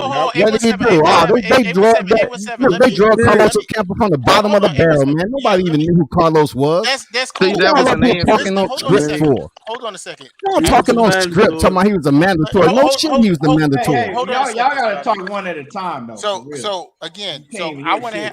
I just want to have a simple dialogue with you, like Okay, you then said if you're just gonna now. have a dialogue, Hold on, don't brother. be so hyped up, bro. I Hold on, mean, come on, brother. man. I just said I just want to have a That simple man So want dialogue to with preach. you. let me read this super chat. Zenith 360 says Ocampo was a mandatory. Benavidez We was already know that voluntary. shit. Thank you.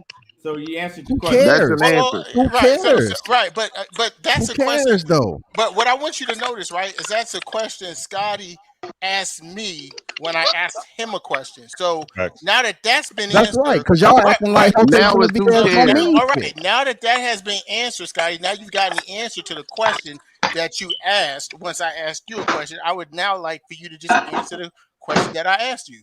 And the question was, since Duran Boots Ennis has it, you say he doesn't deserve. What has he done to deserve a fight with Terence Crawford? And Duran Boots Ennis right now actively is number 2 in the same sanctioned body as Terence Crawford, and number 1 is Virgil Ortiz, who has announced a fight. So to me, that says that he's done something within the same sanctioning body that Terence Crawford holds a super championship in. He's the top available person.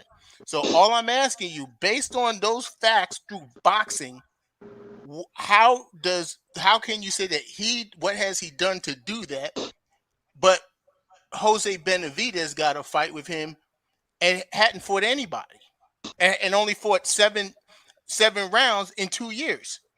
So I just that's just a question. I just like to get some clarity in, like, what's your viewpoint on that? My viewpoint is when it comes to boxing, they can grab these guys and place them in the rankings. It's all behind the scenes on what their managers are able to do with this particular fighter.